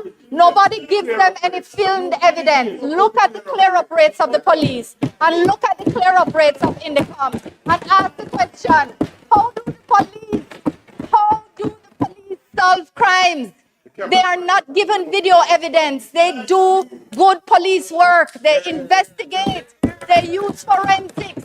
And they do that to solve crime. Indicom can do that too, without imperiling the safety and security of our constabulary. So, Mr. President, I don't want to make this, yes, so you could hear me over the noise. There was a lot of noise. And I regret that. I do not like to raise my voice, but it is required from time to time. It is not an easy issue. It's not an easy issue. It's fine. Mr. President, Mr.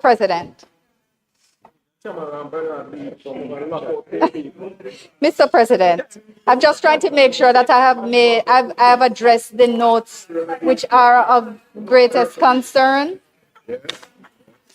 And I don't want to omit anything. Thank you, Senator Morgan. And I really feel Senator Brown is telling me to be calm, but I feel very passionate about ensuring that the men and women of our security forces who literally put their lives on the line every day, literally put their lives on the line to keep us safe. And so I really can't help but speak strongly about it. So pardon me, Mr. President, if I raise my voice. Okay, it was not intended to be disrespectful or indignified in any way, or undignified. Thank you, Mr. President. Mr. President, we have a challenge, Mr. President. All right, Lambert. You don't want the camera in Hanover? They're not easy enough.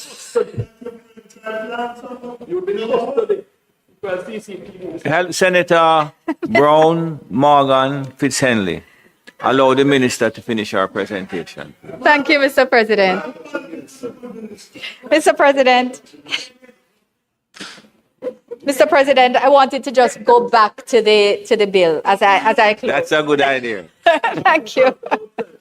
Which really seeks to protect Jamaicans in this increasingly borderless and digital world, and about helping to build trust. And I stated earlier, and I really wouldn't mind if senators would listen to this briefly. Okay. Just to say, Mr. President,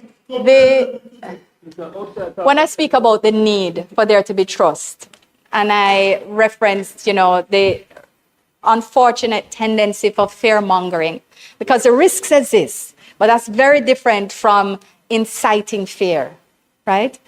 And it's something that I really encourage. This is not directed solely at opposition. It is a wider commentary, and great, which is fine.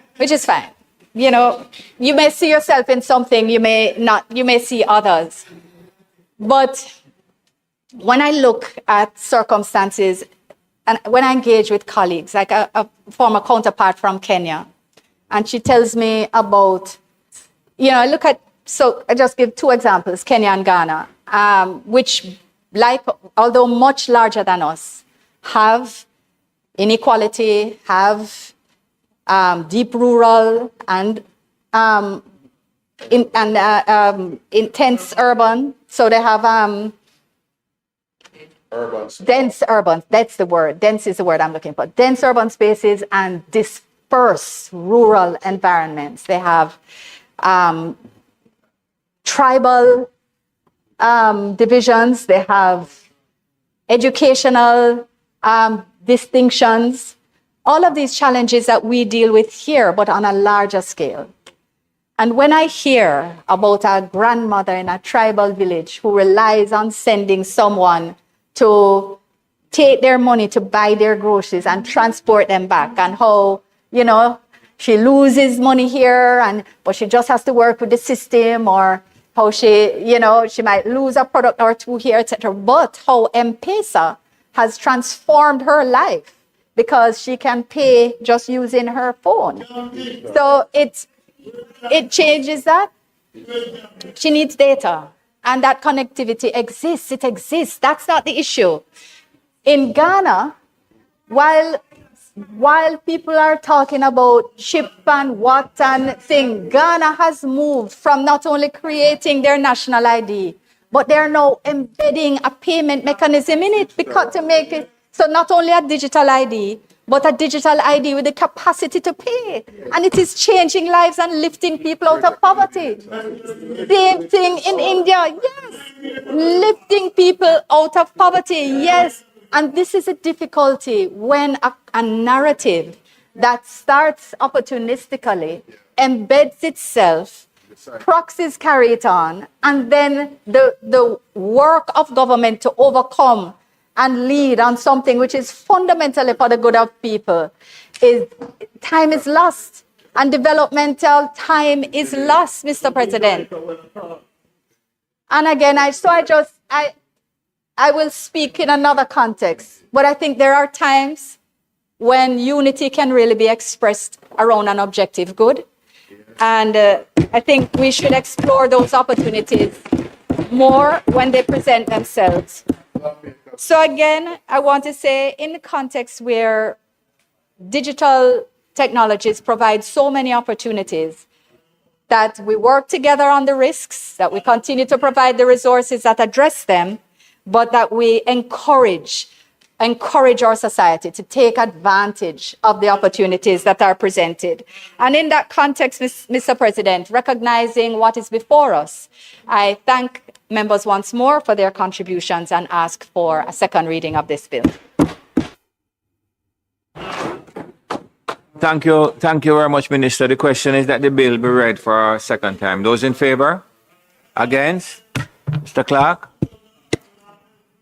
A bill entitled An Act to Amend the Cyber Crimes Act and to provide for connected matters read a second time.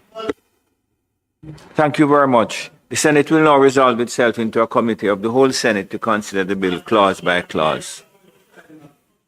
With the leave of the Senator Brown, with the leave of the Minister and Senator Scott Motley, I put clauses 1 to 7. Those in favor? Against? Ayes have it. I put clause 8 to 11. Those in favor? Against? I put the title and enacting clause. Those in favor? Ayes have it. The question is that I do report the bill as having passed committee stage without amendment. Those in favor? Against? I do report the bill as having passed committee stage without amendment. Mr. President, might I ask for third reading of the bill? Members would have heard the question. Those in favor? Against? Mr. Clark? Bill entitled An Act to Amend the Cyber Crimes Act and to provide for connected matters read a third time and passed.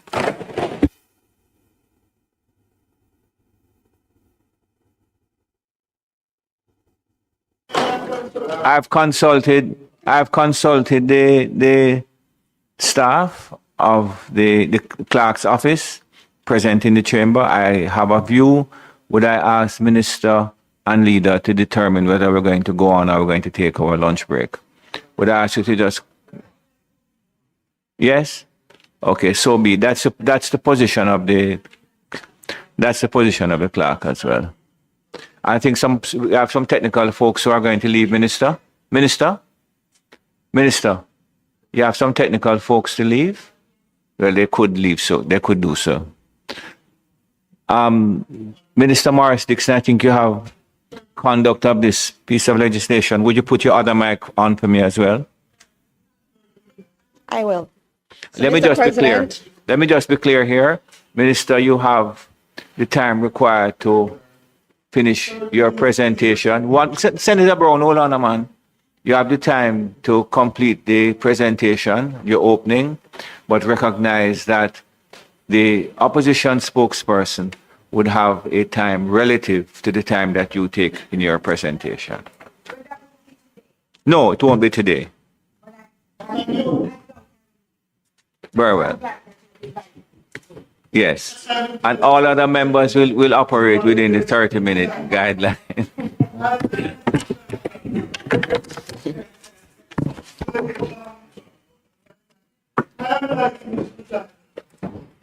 So, Mr. President, before we begin, I hope you will say so in the future.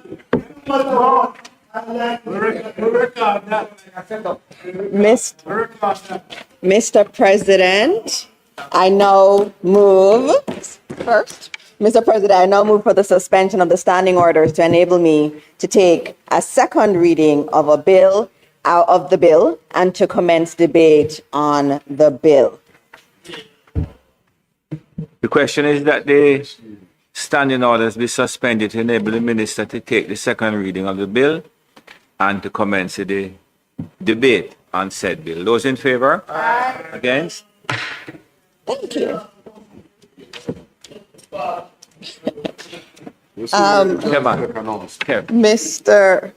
Mr. President, there are some individuals who are here that I have to acknowledge who have worked very hard on this. I want to acknowledge the Honorable Audrey Sewell, our Cabinet Secretary.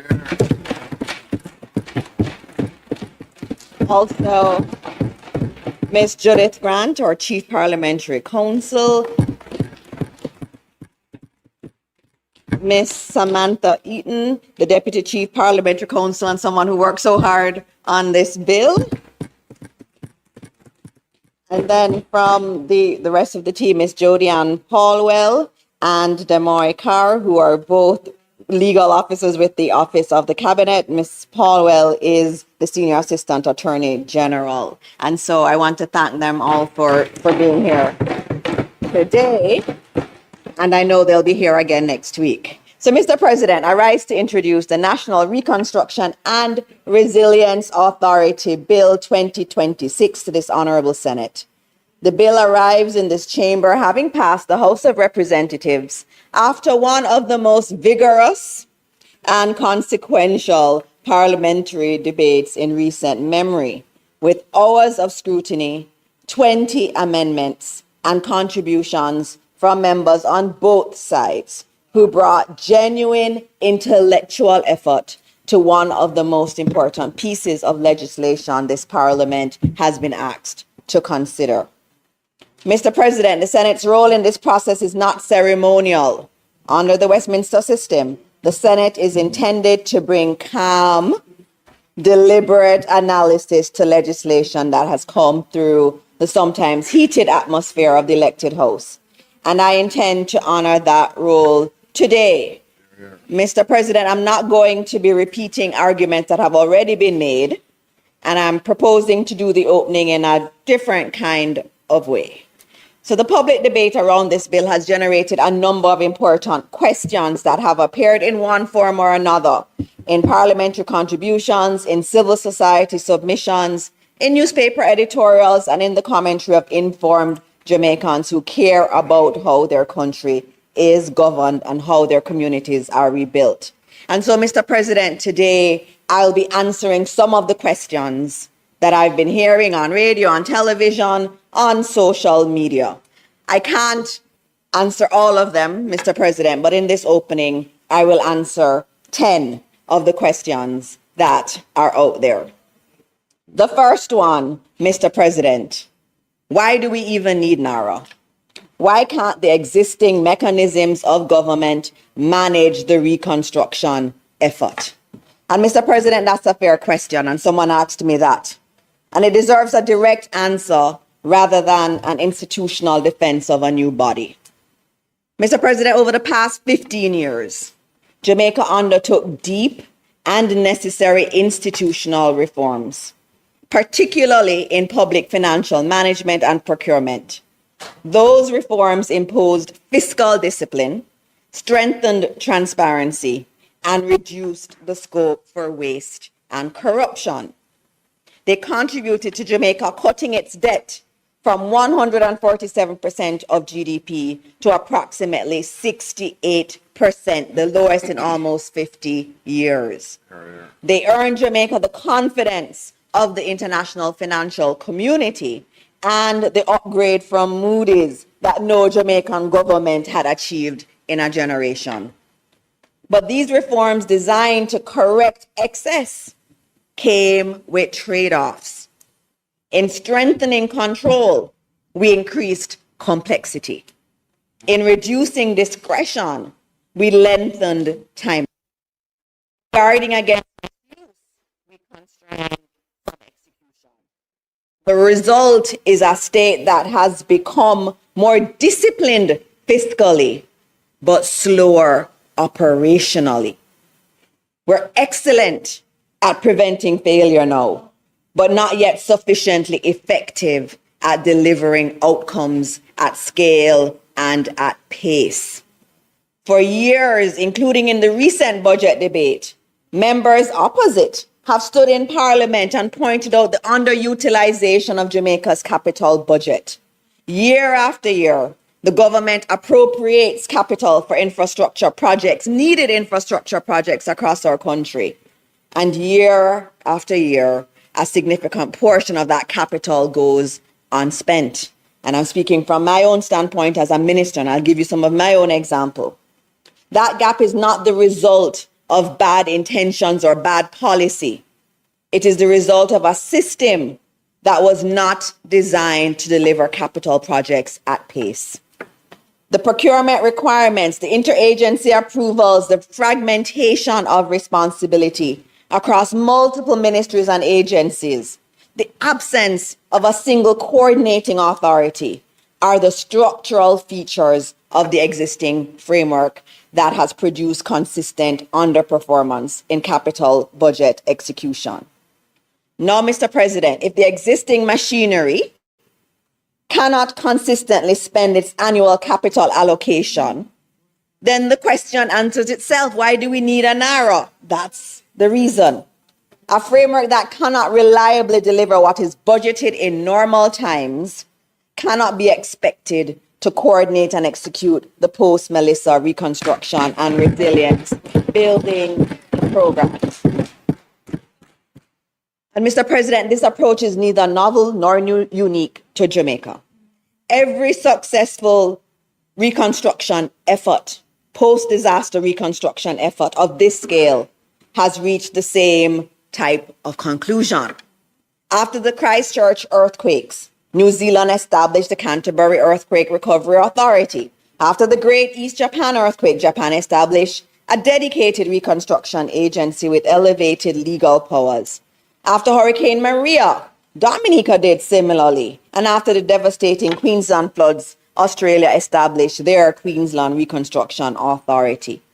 And right here in Jamaica, Mr. President, former Prime Minister P.J. Patterson established the Office of National Reconstruction after Hurricane Ivan in 2004.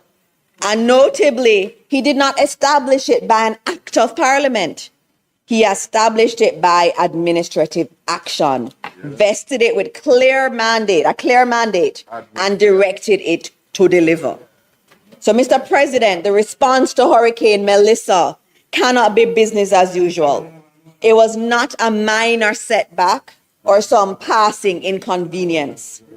The bill itself reminds us that the damage and losses are estimated at approximately $1.952 trillion. That's about 56.7% of Jamaica's 2024 GDP. That is not ordinary damage.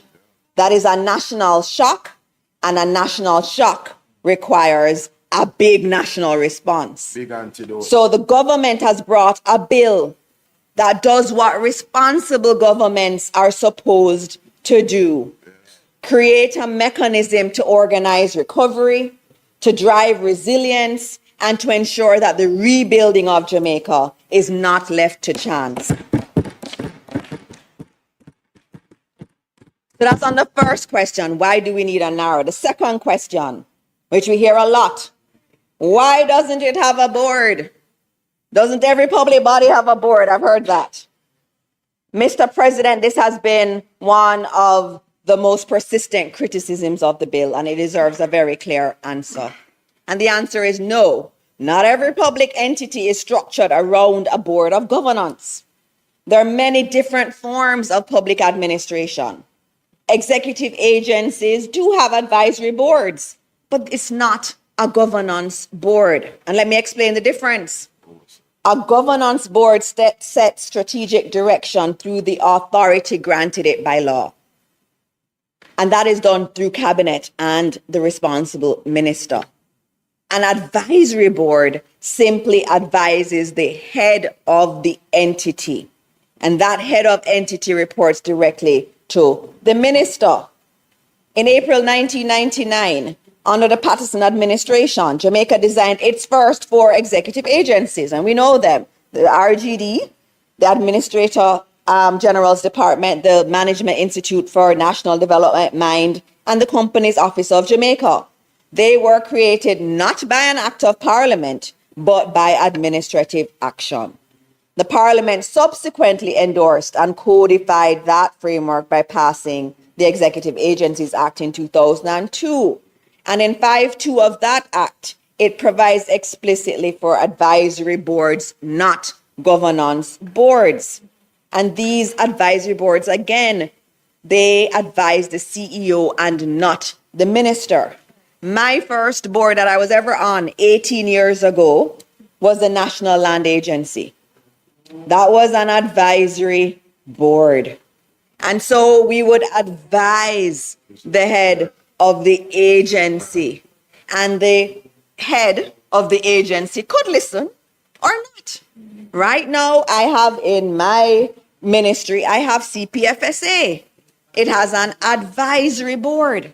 That board advises the head of CPFSA, gives her advice, And she usually says, noted, I note your advice on this. And then there's a conversation with the minister. And so this is not unique.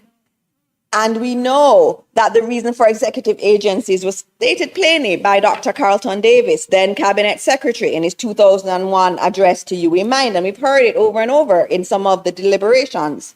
And he noted that accountability diffused between minister, chairman, board, chief executive officer, that produces institutions that protect process rather than deliver outcomes. And that's not theory, Mr. President. That is Jamaica's documented experience over several decades. So several of the agencies that Jamaicans interact with every day are structured as executive agencies. Jamaica Customs Agency, PICA, the RGD, prior to it being subsumed into NERA, the National Works Agency, that has lots of funds under its control. And we also have many of them in my own shop too. All of them are executive agencies with a CEO that reports directly to the responsible minister. But NARA is similar to an executive agency, but it's not an executive agency under the Executive Agencies Act. It will be a statutory body established under its own special purpose legislation. But the governance philosophy it embodies, which is clear CEO accountability to the responsible minister without a governing board that diffuses responsibility, reflects the very principles that Parliament has already legislated through the Executive Agencies Act for some of the most consequential public bodies Jamaicans interact with daily.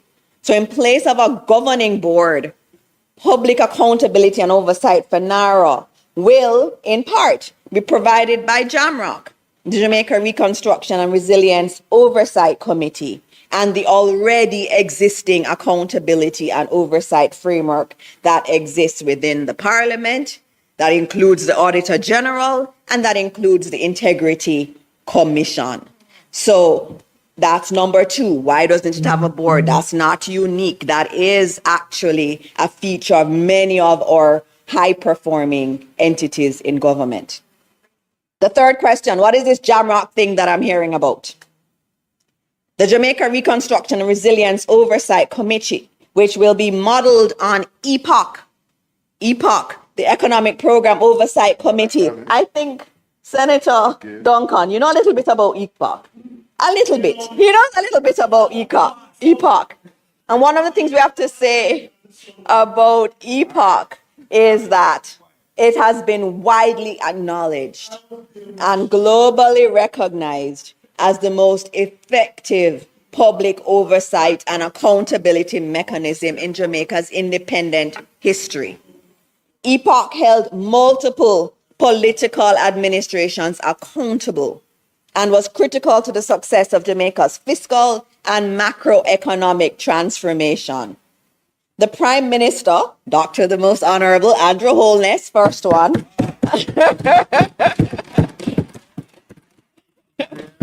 just for you, Senator Brown, that's my first reference. There'll be many more. So our Prime Minister, Dr. the Most Honorable Andrew Holness, rightly described this as the reconstruction of Jamaica's fiscal and monetary architecture. Mr. President, EPOC was never enshrined in statute, and it didn't prove to be a weakness. EPOC's authority derived not from legislative compulsion, but from the voluntary commitment of credible, independent citizens who place their personal reputations behind a single public mission.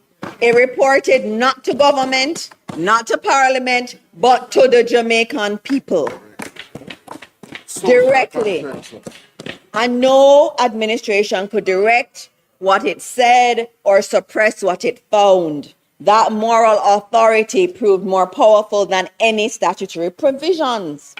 Mr. President, JAMROC will operate on exactly that model. And if we look at EPOC, I heard someone say that EPOC is different from NARA because NARA has money. But when we think about EPOC, when we think about the second debt exchange and think about the quantum around this entire program and how important it was for us to get this right, we're talking about $860 billion in the debt exchange. That's not little bit of money. EPOC was tasked with monitoring an aggressive fiscal responsibility program, and it delivered. Social consensus. The opposition then was responsible. The Prime Minister, and you notice I said the second debt exchange, which came under your administration. The Prime Minister has announced that Jamrock will be chaired by Professor Peter Blair Henry. Mr. President, let me tell the Senate and Jamaica who Peter Blair Henry is. Yes, tell them. Peter Blair Henry was born in Kingston, Jamaica. Yes. He's a Rhodes Scholar. Brainstorm for those. He holds a PhD in economics from the Massachusetts Institute of Technology, MIT. He served as Dean of New York University's Stern School of Business. He is currently a senior fellow at Stanford University's Hoover Institution, one of the most prestigious policy research institutions in the world. And yes, it is conservative. He serves on the board of directors. He serves on the board of directors of Citigroup and Nike. He is vice chair of the National Bureau of Economic Research. He was selected by President Barack Obama to lead the presidential transition team's review of the International Monetary Fund and the World Bank. He has served as a macroeconomic advisor to the government of Jamaica, and he is the co-author alongside researchers from the Brookings Institute of the academic paper that documented Jamaica's exceptional fiscal achievement and presented it to the world as a model for indebted nations everywhere. Mr. President, when critics ask whether Jamrock has credible oversight, the answer is it will be chaired by one of the most distinguished Jamaican economists alive. He is a man whose career has spanned the boardrooms of global finance, the lecture halls of the world's finest universities, and the highest levels of international economic policy. His presence as the chair of Jamrock represents independent, rigorous, public accountability of the highest order, Mr. President. The Prime Minister has also committed that Jamrock will include a member nominated by the leader of the opposition.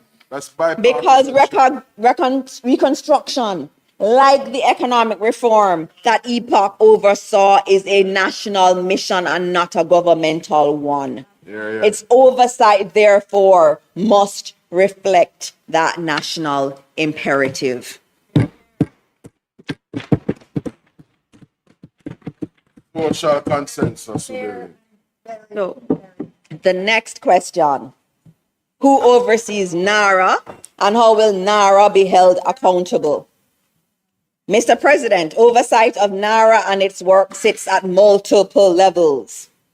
Cabinet sits at the top of the project approval architecture because Cabinet issues the official list of approved reconstruction and resilience projects and also the strategic investment projects.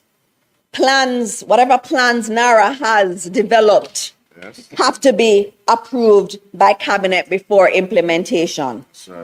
The minister will also oversee NARA through directions and required reports. NARA, based on our bill here, will be required to submit reports every 6 months to the minister, and those reports are required to be tabled in Parliament. Financial oversight is also there. NARA's accounts must be audited annually by an external auditor, and the CEO doesn't choose that auditor. Independent external. The Cabinet Secretary selects the external auditor, and that has to go and be approved by Cabinet.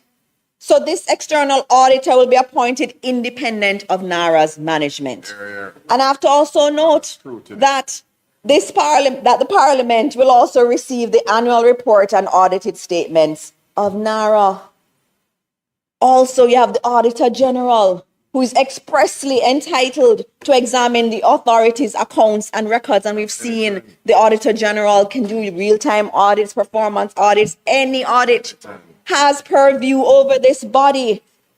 In addition to that, you have Jamrock, which I've spoken about already. So you have Cabinet, you have Auditor General, you have Parliament, you have PAC, you have PAC, you have Integrity Commission, you have Jamrock. I don't know what more we need. That's many layers of oversight. NARA CEO also will be held strictly accountable. Performance evaluation of the CEO will be conducted by the Cabinet Office with structured input from Jamrock as well as other stakeholders. Performance evaluations will be grounded in the achievement of clearly defined targets and measurable outcomes, not merely process compliance. The people of Jamaica will be able to judge through Jamrock's public reporting. Jamrock will be reporting to the people whether NARA is performing, and if it is not